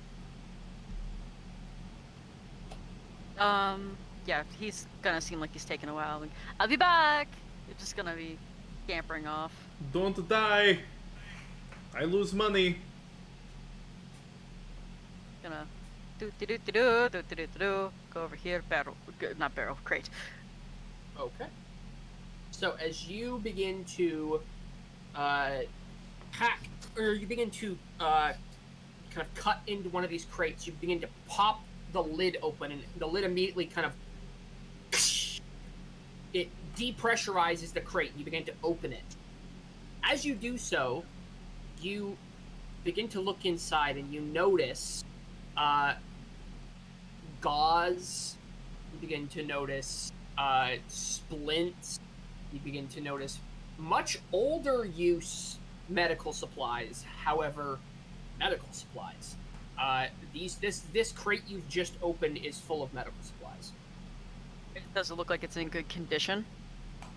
It's in decent condition, just old. Like it's like out of circulation. It's old Medicals. date. It's old, outdated Yeah. medical supplies. I'll take some of it. Okay. So you can add like a splint, like a makeshift splint, and add a roll of gauze. Should I add these for encumbrance? Yeah. So add for a splint, it would be 1. Gauze wouldn't take up anything, but a splint is rather large. Okay, how much encumbrance for this place? You said 1? 1. Okay, and I only get 1? Yeah. Okay. Unless you want to take more, but they're gonna take up more. Yeah, no, I'll just take 1 splint. And how many gauze can I take without it being encumbering? There's about 5 of them in this crate. Could I take all 5? You could. No encumbrance? Nope. Cool. I'll take all 5. Yes, you have 5 rolls of gauze. Okay, is there another box near me? There's another one right around the corner. Yep, it's time for looting, I guess. Before I open this one, I'm gonna kind of like take a look around to see if anything is listening to me open these boxes or if I'm alerting at anything at all. Okay. Make a perception check. Okie dokie. Any difficulty? Any difficulty? Or Would any be, purple? Yeah, it would be average, so 2. 2 purple. Alright, 2 purple for perception. Hey! 2 There successes. you go. So, as you are sitting there and you're cracking these crates open, you hear SARS over there kind of hacking away. You hear the as he's hacking away on the computer system. The others, you can hear kind of muffled conversation happening over on the other side, kind of in that little pit. You begin to get a scan kind of coming in on your screen, on your visor. You get a little red dot that is coming in from the direction you guys were coming from. Okay. I am not going to crack open this second box. Just out of curiosity, how tall are these walls? Those ones, they're about 10 feet. Okay, yeah, no, I'm not just gonna crawl over that. No, they're roughly, it's about a 10-foot drop down to the bottom. Alright, I'm gonna start like running back, like keeping my head low to the ground. Mm-hmm. Gonna be running along the wall. Yep. Okay. And heading back. And as soon as I get about here, I start going, holding out my hand, like one to my mouth, the other one going to stop.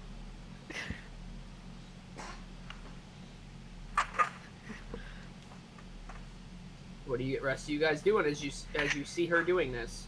I'm gonna immediately ready my rifle and say, where? Red blip means bad. Coming where we came from. That's where the rifle's aimed.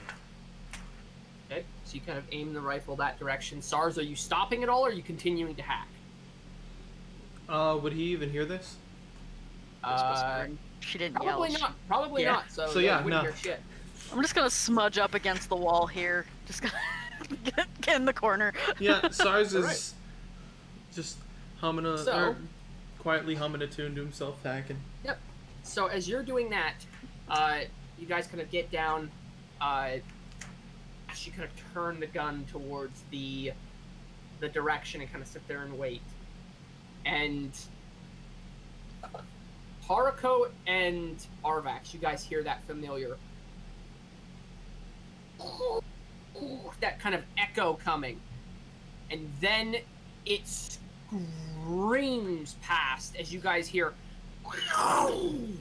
as you see a very small and very fast moving ship, probably about, I'd say 300 feet off the ground, just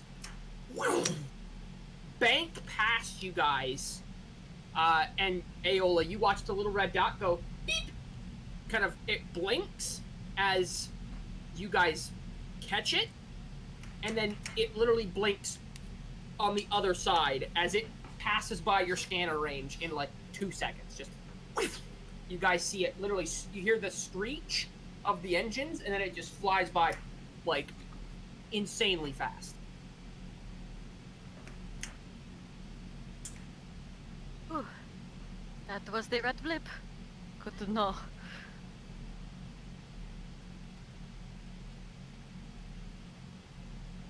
Yeah, we're safe for now, at least, if that's it.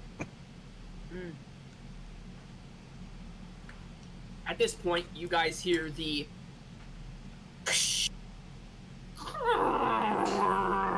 as the very old, rusted, frozen shut blast doors slowly begin to open as SARS completes his hacking.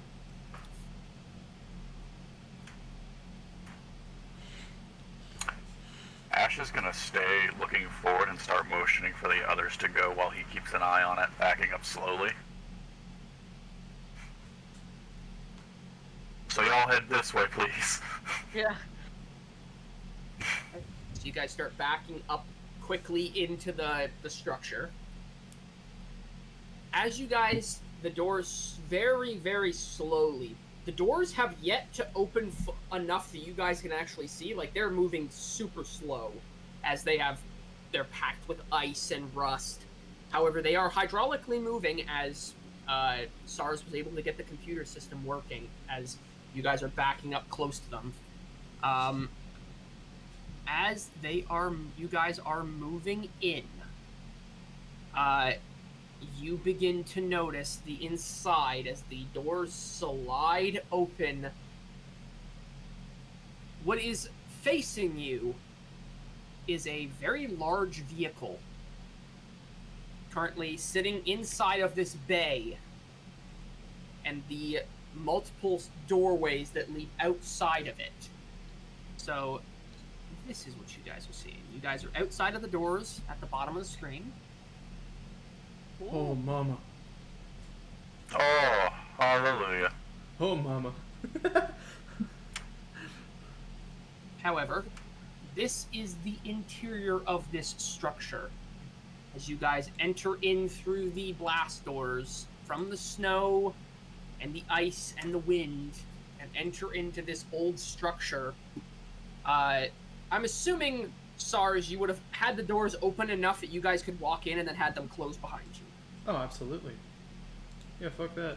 He would have heard the ship at the very least even if he didn't look up. Yeah, you would have heard the ship scream by. Yeah. He would have heard that and just gone, okay, faster, faster, faster. Just think of Ash beating your skull in because you're not going fast enough.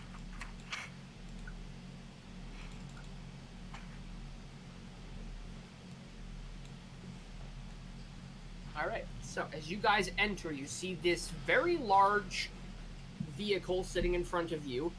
It is currently laying flat on the ground. It's got a pair of legs, like landing legs, that are out. It's currently landed.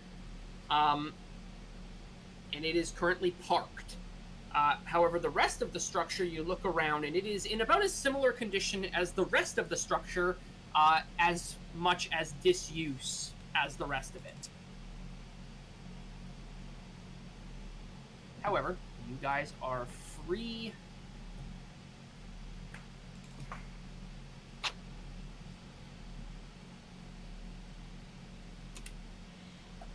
Do we want to see if ship is work? Do you want to live? Well, if we see if it works first, we can go and explore, see if there are other people. If they are not nice, we leave. If they are nice, we can sit and chat. Why not God damn it. Why don't we explore this area first? Because turning a ship on is rather loud, and I'd rather not be swarmed. That is fair. Let us try to get a ship door open at least. Well, okay, how about this? Leave 2 here, and 3 of us go explore together. That way some person here has a guard, other 3 can look for enemies, or allies, and supplies. I don't believe splitting up is a good idea. Never works for us. It's because there's only 2 of us. There's 5 of us now.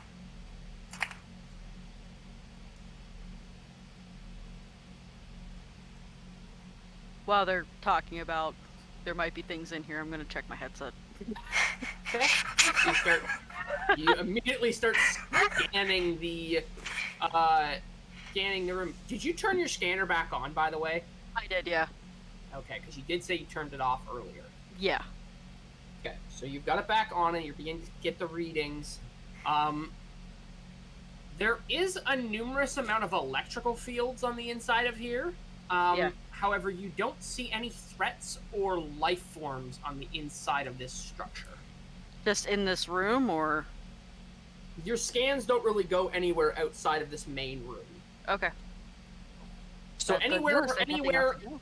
yeah, anywhere within the actual inside of this ship, or this transport, or within the hangar bay that you're currently in, there is no life forms other than you guys. So while they're talking back and forth, well, good news, there's nothing in this room, so we can check that out of the list of rooms we need to check. Does it go further? Just this room. Okay, Ash, you win And this one. inside the vehicle. There's nothing else in there. You win this one, Ash. Oh wait, did we bet on this? Do I get money? No, no betting here. Oh, I lose money, but that's for a different reason entirely. ah. Okay, so who wants to go with me to explore the ship, and who wants to stay with Mechanical Bitch and fix the ship? Oh, no, no, no. You misunderstand. Ship later. I said you were right, as in completely.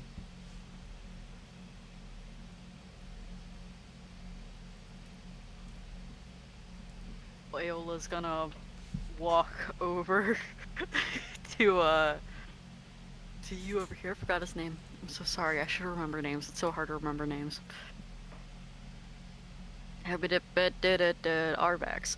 Alright, it's okay. It's like, I was like, are you talking to me or the guy above you? no, Arvax. It's like, pardon, do you want to come along to check the place out while these 2 are having a bromance, or do you want I suppose we could. Oh yeah, Should we that check sounds out the fun. ship first or somewhere else? What do you think? Maybe these 2 can do it. I don't know. I can clear a room near immediately whenever I walk into it. All right, why don't we head off to the left here first? We'll see what we can find. Okie dokie. Okay, bye. Well, yes, goodbye. We should be splitting up into 3, and what the fuck are they doing? I just like, Everybody just leaves you two. Starts walking. it's like, pretty lady, do you want to come along with us? Wait, can I hear this? Because I'm already over here. You can hear she's yelling, so you hear it echo from across the other side of the hangar. I'm not a woman! I'm not talking to you. Pretty lady with horns. Darko just stops. Weak one, she means you.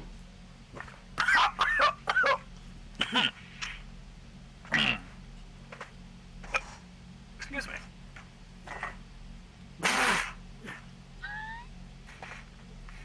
Is that a yes or a no? Did she walk out of the room already? By the way, what is your name? I just realized we all are in like a death or life situation. We don't know each other's names except my name and your name, but I don't know everyone else's.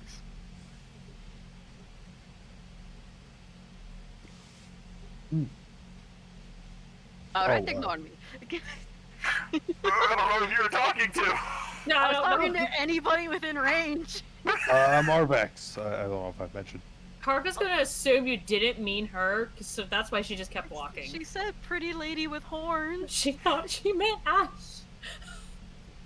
Ash doesn't have horns! We don't She know heard- that. She heard pretty. That's all she heard, so she just kept walking. None of you know that Ash is pretty because he hasn't taken the damn helmet off yet. Oh shit, yeah. Yeah. You can't emo character your way out of this that easily, Nova. For all y'all know, I'm horribly scarred with a buzz cut. That would be funny. Okay, I'm gonna come back here then, because I thought I misread Okay. that. She's gonna shout out no. Okay. Stay safe over there. What is your name? I will What write is it your on name? gravestone. Not that part. Just your name. Gravestone, is that what Where He are doesn't we deserve going? a gravestone, he's right. It's Haruko. Lovely to meet you. Nice to Goodbye, Haru, please don't die. Alright, Arvax, let's go Same to you, exploring. Buckethead. They've been called worse. By me. As Arvax and I are walking, she's like, oh, by the way, I'm going to need to know what species you are, because just in case, there's a medical situation and I have to perform something, I don't want it to be a surprise, Oh, I'm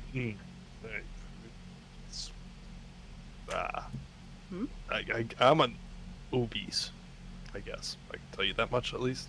A what? An Ubies. Would I know what that is? Make a xenology check. For all I understand right now is that he just said boobies, but missed the first part of it. Is there any difficulty? Is it standard difficulty? Yeah, it would be standard difficulty. Yeah, so because I'm a medic. So, all right, and Bip. Hey. So you would know that the Ubis were great. They were near humans who had slight bodies that appeared frail. They tended to have fair skin and dark hair with eye colors of brilliant green or blue. They could not grow any body or facial hair. However, they were this is just like their physiology. Their vocal cords could not produce speech above a rasping whisper sound, so they used a highly refined form of sign language called Ubaneal when communicating with other Ubis. However, that's also why they have the mask. After centuries of having scratched a tenuous existence breathing with the parched and oxygen-poor air on their planet, they had a specifically tuned breath masks or filters to process Type 1 atmospheres. So, basically, he is he's used to breathing very oxygen-poor environments, hence the reason he has to wear the mask. So if he doesn't wear that mask, he dies. Or it would be very, very poor for him. He would not live very long. Say she racks it down in her database, I guess you could say. Beast. Ah, gotcha. Alright, good to know, just in case some unfortunate things happen. Slipping into blackout. Alright, well, let's be on our way. Alright, let's do it. Oh, Ayola. Just holds up her hand. Our and shakes her. backs. Yeah, I'll shake that. Alright, wonderful. We're friends now. She's just gonna start walking with you. So, Arvax, as you kind of make your way up, immediately as you get to that door, it goes and opens the door. The door slides to the left, opening up and into that hallway. Ayola's gonna pull out her gun. Okay, so you pull the blaster pistol out. Yep, and she keeps her hand tabbing, like pressing, like flicking the one switch each time we enter a room to see if it's. As soon as the door opens, just flick. Is it safe? So as Arvax is ahead of you, so Arvax would move in first. Yeah.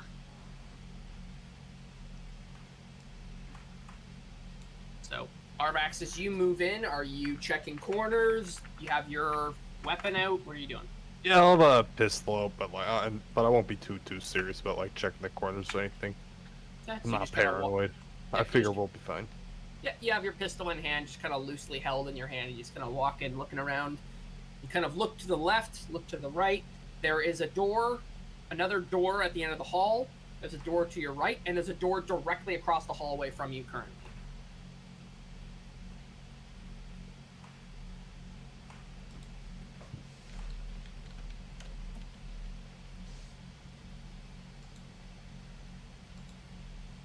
Ayla just pops her head in after him.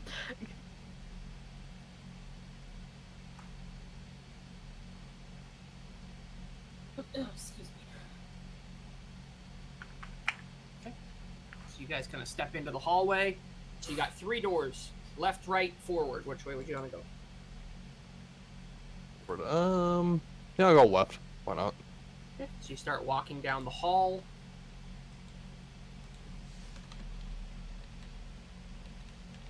I'm gonna like look at the walls, look at any signs of like blast marks, scratch marks, webbing, because spiders apparently. Okay. So you start moving. As Yep. you start walking down, there doesn't appear to be any webbing on the walls or anything. It's just as you guys kind of walk down the hall, the lights begin to kind of vroom, vroom, vroom, vroom. The lights all begin to kind of turn on as you guys begin to make your way further into the facility. There is another door that's currently shut in front of you.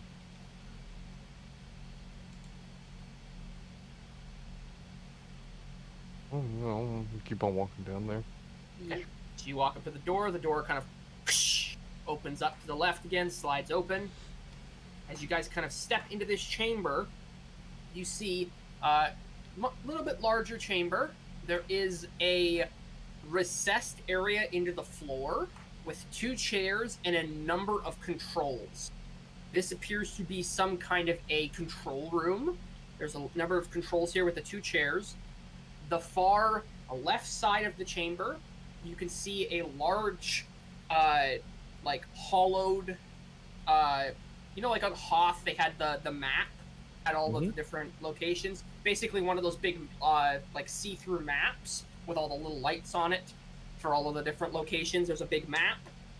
And on the other side, there is another set of 2 computer screens and then more controls around the other far wall. And then there is another chamber around the corner with another closed door.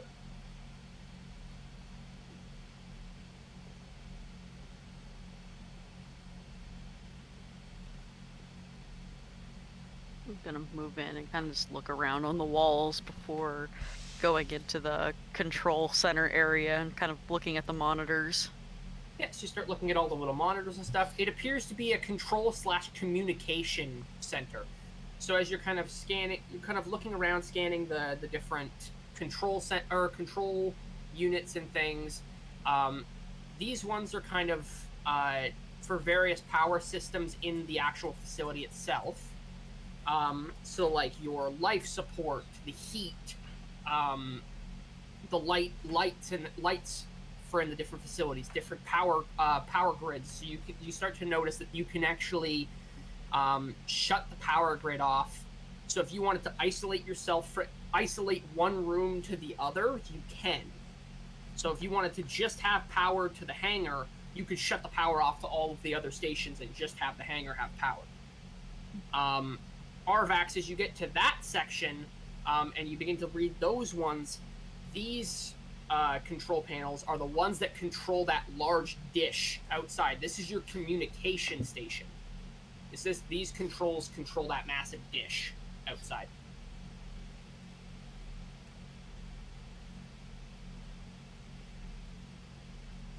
Arvax, do you know what they're looking at? Because I have no clue.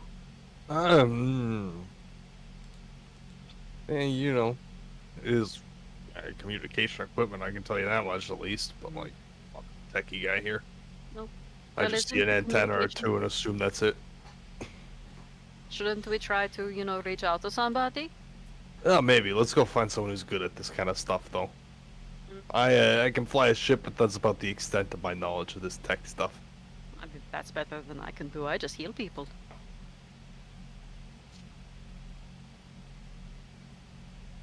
So as you step back out, the door closes again. Alright, so you guys head back. You guys hear the door So Ash and SARS, as you guys are in the main chamber, you guys hear that as the door kind of opens and you see the other two come back in. Haruko, as you walk to that other door on the other side, same thing. The big door opens up. Oh.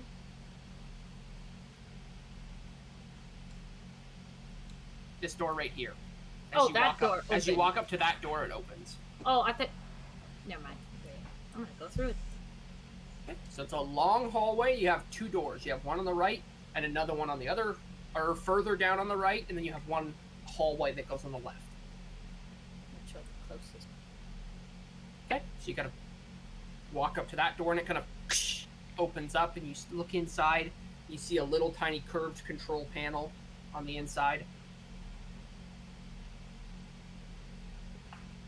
Does it do anything? It has a number of computer screens on it, control panels and things. It's appears to be another kind of communication channel, probably one of the communication stations for this side of the facility. So probably to talk to another facility. Oh.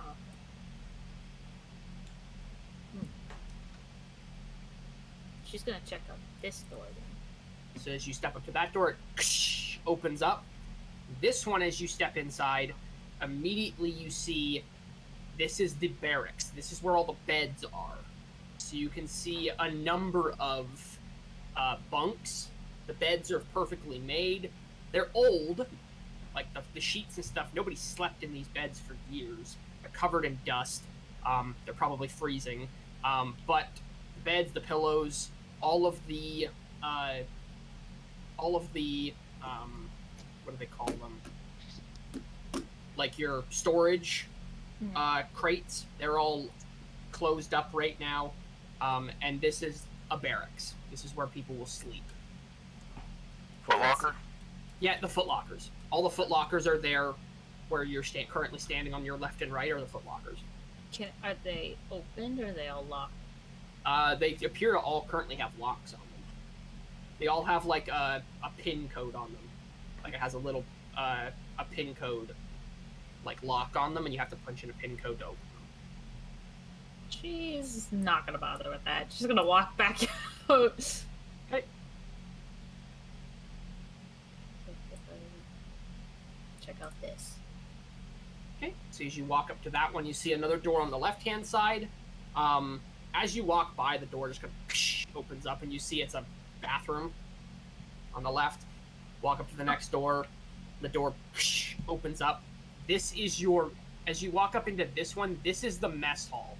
So you see 2 tables, number of chairs, microwave, oven, like your food replicators. All of these things are kind of in this main chamber. Ooh. Do I see like? I don't know how the food works in Star Wars, so I don't know if I should say, is there any like food related things? You can still? look. Okay. Make an average difficulty perception check. Okay, 1, 2. Perception. Yep.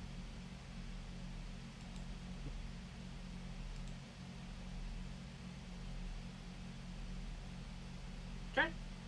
So it's not a success, it's 2 advantages. So you don't find any food in this chamber specifically. However, the advantage is you do find, as you're kind of walking up on one of the counters, you find a key card. It kind of sits there. It's kind of sitting up on one of the counters. You find a small key card. Take it. Okay. So you grab the key card. Give me. Can I look at it? Does it like say like what it's for, what it does, or is it just a blank like colored key card? It's a white key card with a blue and red strip across, like a blue and red stripe across the top, and in black writing it says officer's access. Ooh. Okay.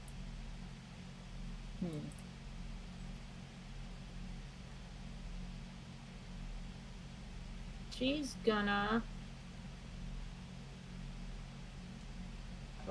Just check. She'll see this door first. Okay, so as you walk up, it opens up again, and you walk inside. This one you can see as you step inside. There's in the corner on your left there's a trash bin. There's a small table with a cutting board. There's a couple of knives, and then there's a long kind of cupboard on the right hand side. Let's see if anything's in the cupboard. Okay, so you're gonna open up the cupboard. Looking inside, you find a number of the pots and pans and things like that to cook with.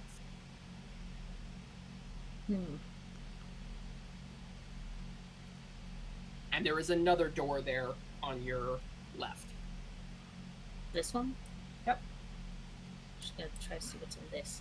Okay, so as you walk up to the door, this is the first door you've gotten to that doesn't immediately open. Does it have a key card? As you look to the left-hand side, you do see a small scanner pad on the left-hand side. Does it have the same colors as the key card? It doesn't have a color on it. It's just like a swipe scanner. Well, I guess she's gonna try it. Swipe. Okay, so you take the key card that you just grabbed off the table and swipe it. And as you swipe it, you hear a ding, and the door opens up. Oh, yeah. Now, as you step inside, now is where you find a small bit of happiness. This is a storage room, so you find numerous amounts of boxes and crates and packages that have rations on them. Like, written right on the side of them, there are rations. So there are food in these boxes and such. Oh, yes. I'm gonna take them. Okay. There's too much for you to carry here. You can grab a box of rations if you want. I will grab a box. Yes. Okay. So you grab a small box of rations and kind of throw them over your shoulder. Are you carrying them back to the main chamber? Yes. Okay. So you're kind of making your way back. All right. Actually, wait. Sorry. Before I do that, okay.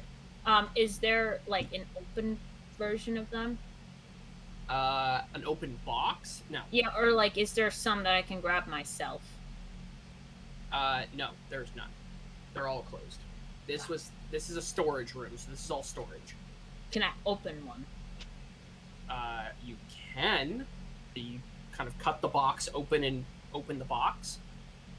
And there's a number of these sleeves on the inside. And as you pull it up, it is a field ration. So it is a military field ration. So, how many are in the box? as you count, there are roughly 20 of these in this one box. I'm gonna take 5 for myself. Okay. So you grab 5 of these field rations and shove them in your bag. Okay, and then I'm gonna take the box, and then I'm gonna bring it back. Okay. So you could start making your way back around through. As you are doing that, SARS and Ash, what are you guys doing? As everybody else is kind of going off doing their own thing, what are the two of you guys doing on the inside of the hangar?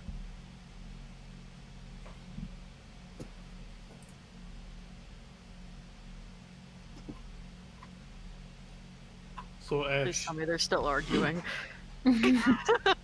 Ash, do you want to go with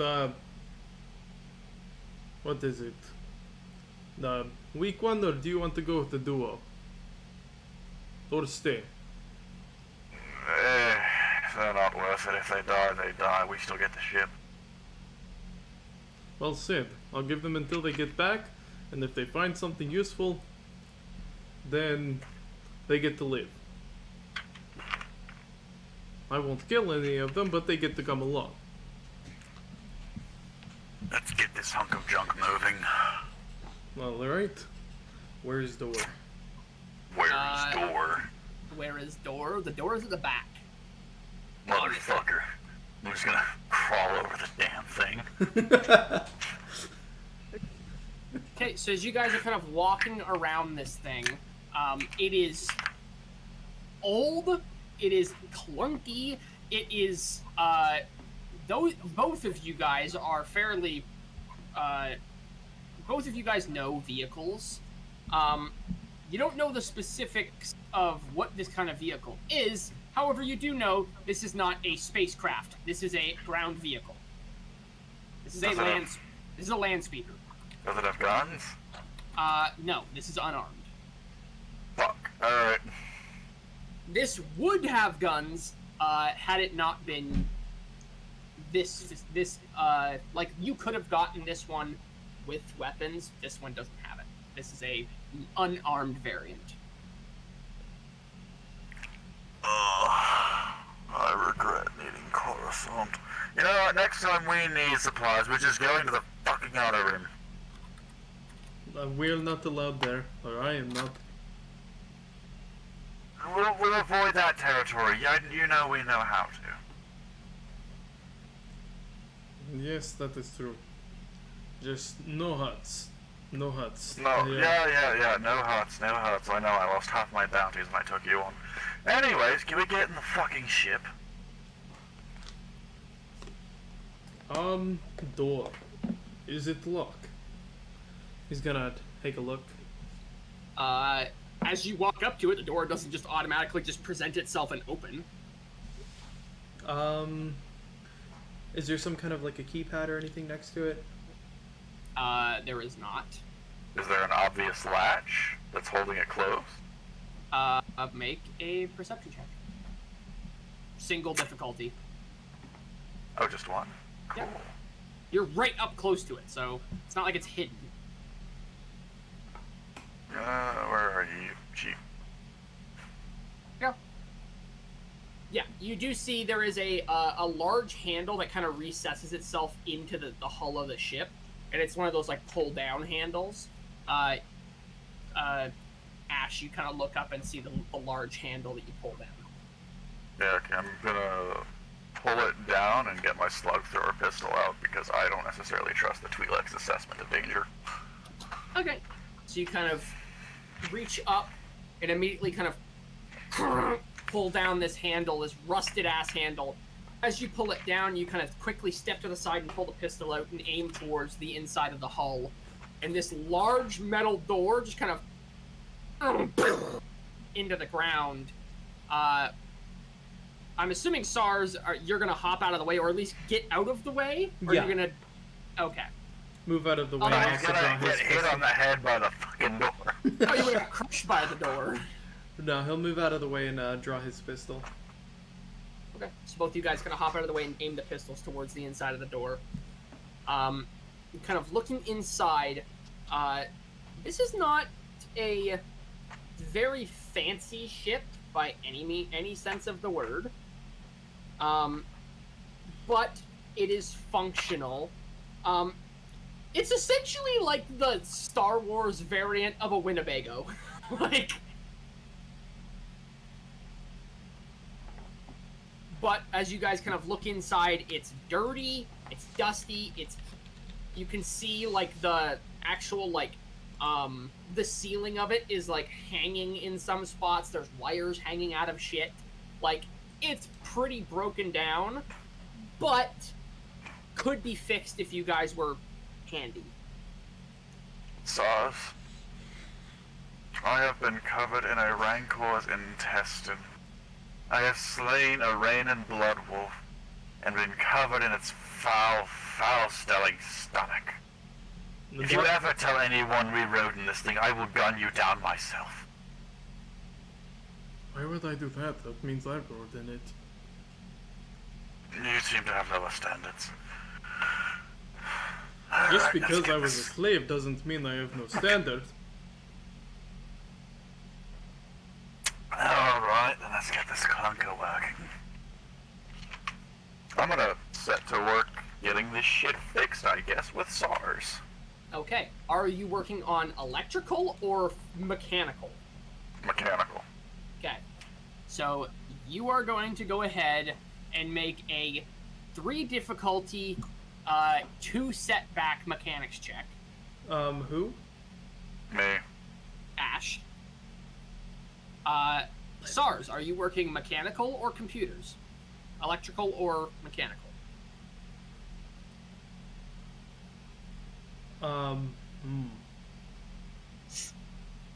Probably also mechanical. Okay, so make the same check.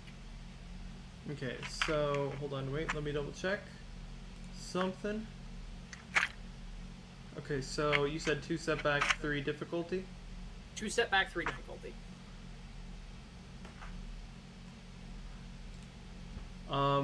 Could I put my, redundant systems into play? You could if you wish. No, What do you have to tear apart? I Or really would you rather go into the facility and try to find something that you could tear apart? That seems like the smarter option, so I think I might actually hold on to that for now. Okay. Yeah. Okay, but I can take off 1 setback because of Gearhead. Yep. And all of this is going on as the 3 of you guys, the other 3, are returning to this, and you guys hear them crash bang, like, Motherfucker! yeah, swearing on the inside of this hunk of metal. They must be having fun.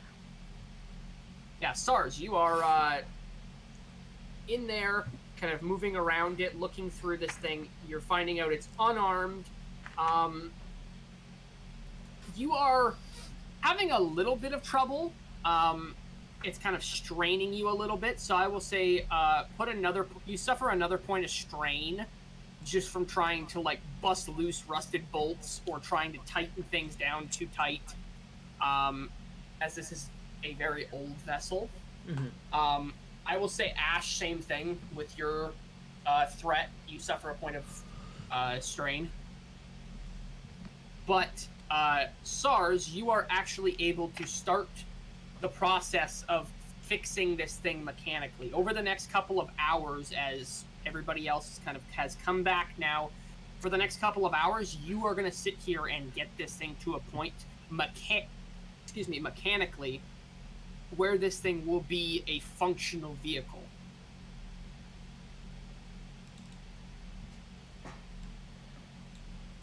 So, you are kind of running around checking all the mechanical systems, the engines, the repulsors, all of the lifts, the legs, like all of the hydraulic systems, everything like that, you are fixing.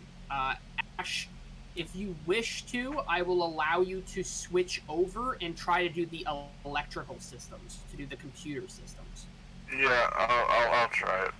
Okay, so the electrical systems on this are the same difficulty, but you don't have the setback, because it's not rusted, it's just older wiring. Okay. And that's computers? That would be a computer's check, yes. Okay.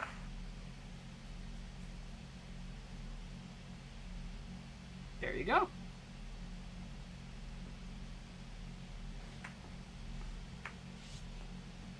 Cool. Alrighty. So, I will say this. You did get 2 threat. So, with your 2 threat, however, you do have a success.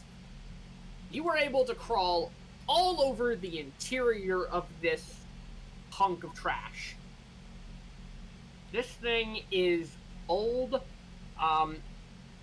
I will say you are able to find a manufacturer's plate to find out what this thing actually is. But you do functionally get the electrical working after some trial and error. Those threats, how are you doing this electrical? Are you, like, getting up underneath of things? Are you removing panels and doing it, doing it mechanically? Are you taking the helmet off and, like, getting up inside of this thing and fixing things? I am taking the loose wires, figuring out where they go, and trying to get them back in some semblance of order. Okay.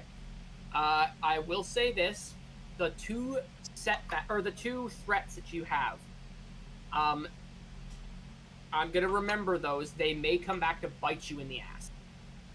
You get what you want, but they might come back to bite you in the ass later. Yay! I will remember those two setbacks. I won't. I will, because I'm gonna write them down right now. Damn it. Yay! Why would you do All that? right. So the rest of you guys return. What do you guys wish to do?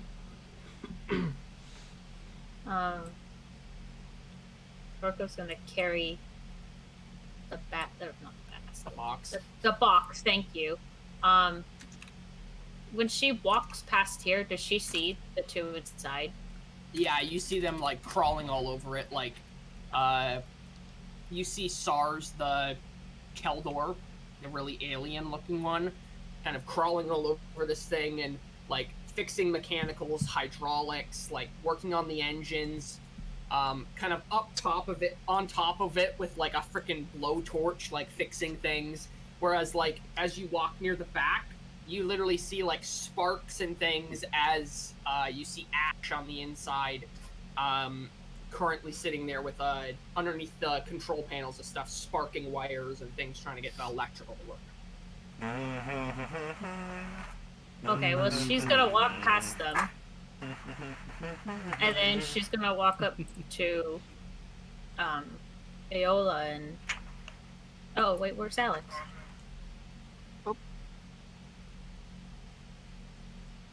Yeah, there you go. There we go. She's gonna walk up to Aola, and she's gonna walk up to Arvox. Is Arvox the first one out the door? Yep, this one right here. So she's gonna walk up to you, hand you the box, say here. Oh, thank you. Share that with her too, and then she's gonna walk away. You any good with communications equipment, by the way? We found some back there. Just, no idea how to operate it.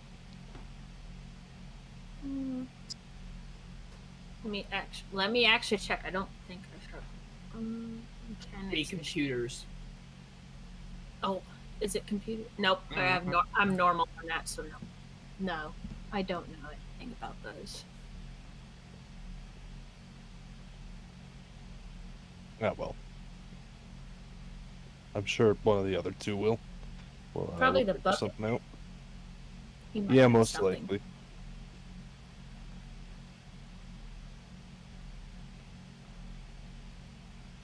Says if I'm not a buckethead. Wearing a helmet all the time. Yeah, it's not quite a bucket, you know?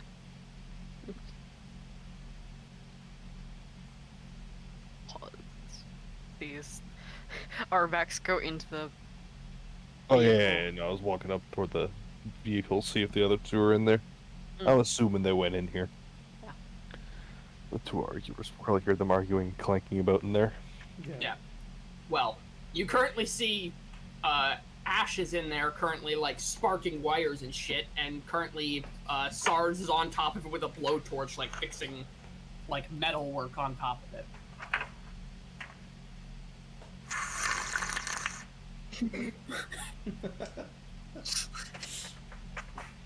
Ash, I believe your button is broken. here's a stupid movie. Okay, it's not broken. He's being an asshole. Takes one to know one. Also, FYI, if you guys want to know actually what the frickin' ship looks like, this is the bullshit that you guys are like fixing currently, minus the cannon on the roof. Please tell me it's just like it's a hobo It's a space van. RV. Oh my god, it's It's an RV. Yes. It's a hobo van. We don't even have a cannon. Oh man. Nope, you have no cannon. It's like a flying brick. It is literally a space hobo, man. Brick. You out the windows and shoot with your pistols, guys. Yeah, it is known as a A-A5 speeder truck. Speeder truck. Is it hell at least fast? No! This is my version of what it Is it at least fast? No, not at all. It is considered a heavy transport. It's okay. Compared to human standards, it's quick. It'll do 160 kilometers an hour. I vote to name the ship the Brick. The brick. Either that or the I Hunter. vote to sell this ship. They're not worth very much. Nope. I vote like to the- I sell like them the nothing. brick. I like the brick. Guys, quick, get in the Brick! Yeah. Like, Okay, wait. Can we paint a really stupid-looking cat on the front of it? As the one who is doing all of the physical repairs, I highly dislike the brick. oh, she's definitely called it the Brick. As the one who's doing the electrical repairs, I will electrocute you if you call it the brick. We're calling this the piece of shit, whether you like it or not. We're calling it Tomater. Rolling turd. Aeola's gonna walk over.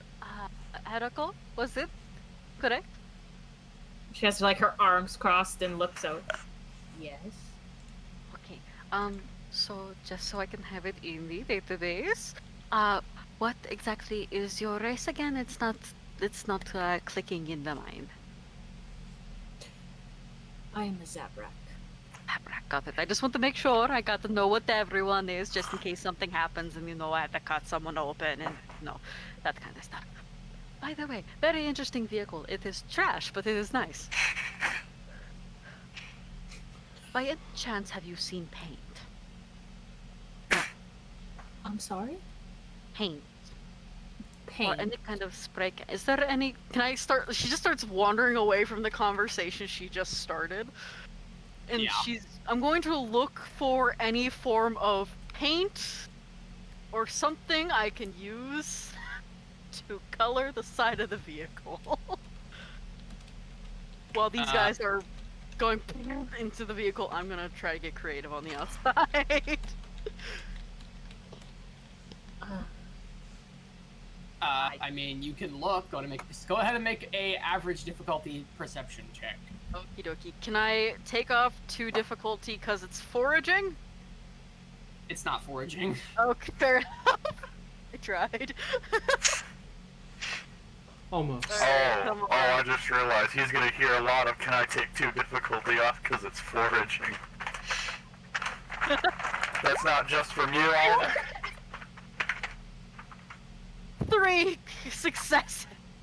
Oh my god. Okay. So, walking around, Any form of liquid that will stain. that will stain. Stain metal. I mean, Paint, spray paint, oil. Any. you are filled with material that will stain. Yeah. However, you don't find anything that is like necessarily going to paint it. However, as you guys are kind of wandering around this facility, it seems more like this is a medical facility than anything else. It's not a military facility, it's more of a medical facility because of the medical supplies outside. You do find some pretty strong chemicals, Aeola, that you could assume, if you had a brush or something like that, could strip the rust off, but not in the point of paint. Okay, I'm going to. She takes whatever this rust remover is, and I'm going to find a spot somewhere on the outside that is particularly rusty. Okay. I'm going to dig in my bag and take one of the rolled up old gauzes and dip the end of it and use it as like a Sharpie. Okay. And I'm going to draw a brick and write the brick. With a smiley face at the end. Okay. I'm being useful. Question mark quotation. Where are you writing this? Where can I like write it at the complete front of the thing? You can write it on the nose of it if you want. Can I? Yes, please.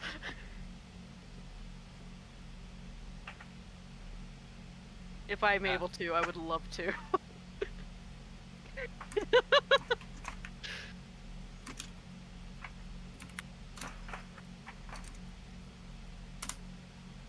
There you go.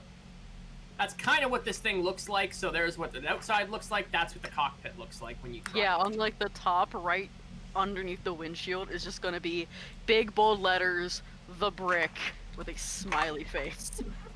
Okay. Yeah, you can do that. Listen, this character's gonna be more chaotic than Blackout. Oh God. When in moments that we're not in peril, she's going to be chaotic.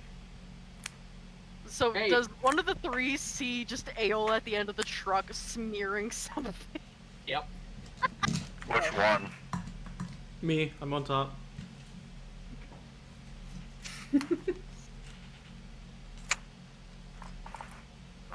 What are you putting on my shithole? I am putting a name. Which is? It looks like a brick, so I'm calling it the brick. Can you draw a piece of poop next to it? No, I put the smiley face though. There's no more room. I could add flowers though. How about, Ash, give me something gross. Your face! He said that back in that accent to be mocking. Could you, put... Hmm.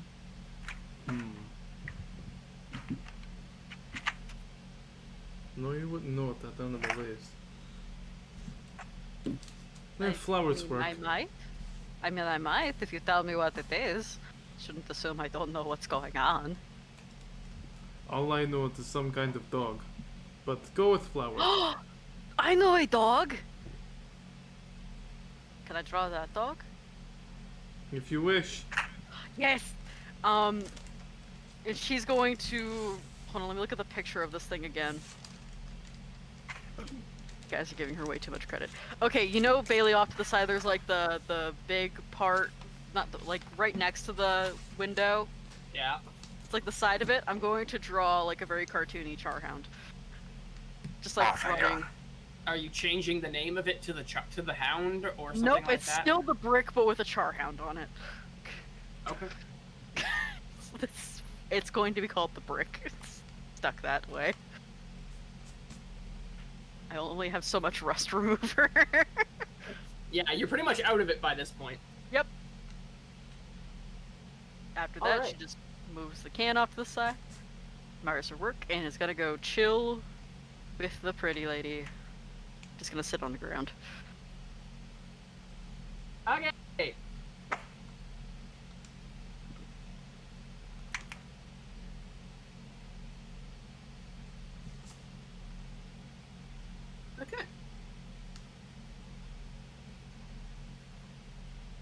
So, after a few hours of you guys doing numerous amounts of things to fix this vehicle, from electrical work to mechanical work, you guys are beginning to get this thing operational. Although your electrical work is a bit shoddy, your mechanical work is pretty good.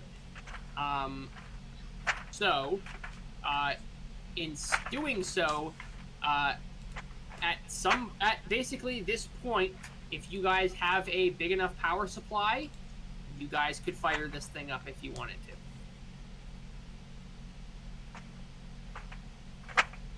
Do we have a big enough power supply? You go find one.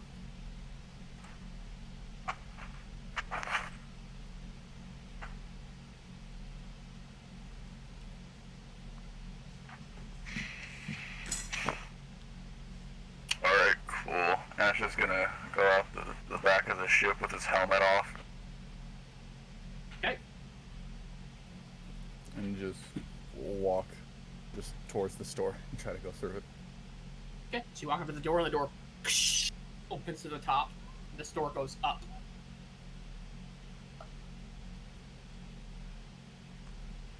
Great, he's just walking this way looking for a fucking power supply. Say a fucking word to the others. Right. This I one would too. point out the comms array stuff that we found. Oh yes, I can take a look. Oh, perfect, thank you. Oh, that would be translation into whatever the Star Wars Orabesh. That's a translation of the brick in Orabesh. I actually have the Orabesh font. Oh, do you? I will do it. Yeah, I do. Awesome. All right, so Ash, as you kind of wandering around, I will say this is a medical facility. It was a military medical facility. In the room you are currently in, as you are wandering, this crate right here is a very large battery. You can see it's a large kind of circular like cylinder with all of these blue strips on it. These kind of blue coils on it. Do I know if it actually has juice or? Go ahead and make.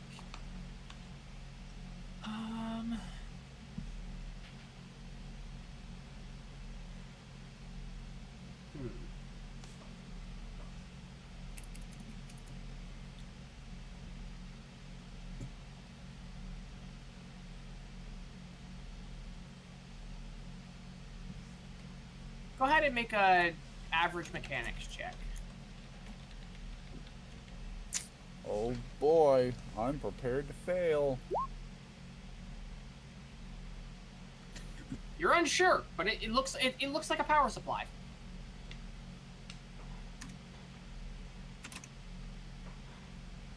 I'm gonna go to the communicator in the helmet and just talk into it to SARS.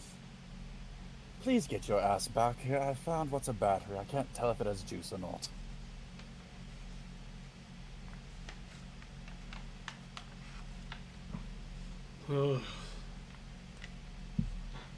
Don't ugh me, I can still hear you. Turn off your communicator before you speak, retard.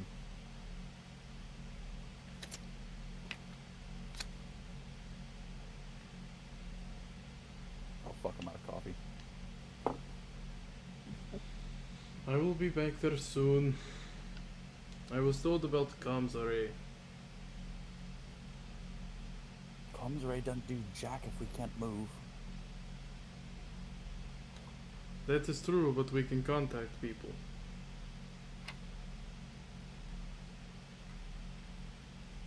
There you go. That is the brick in frickin' Orbesh. Nice.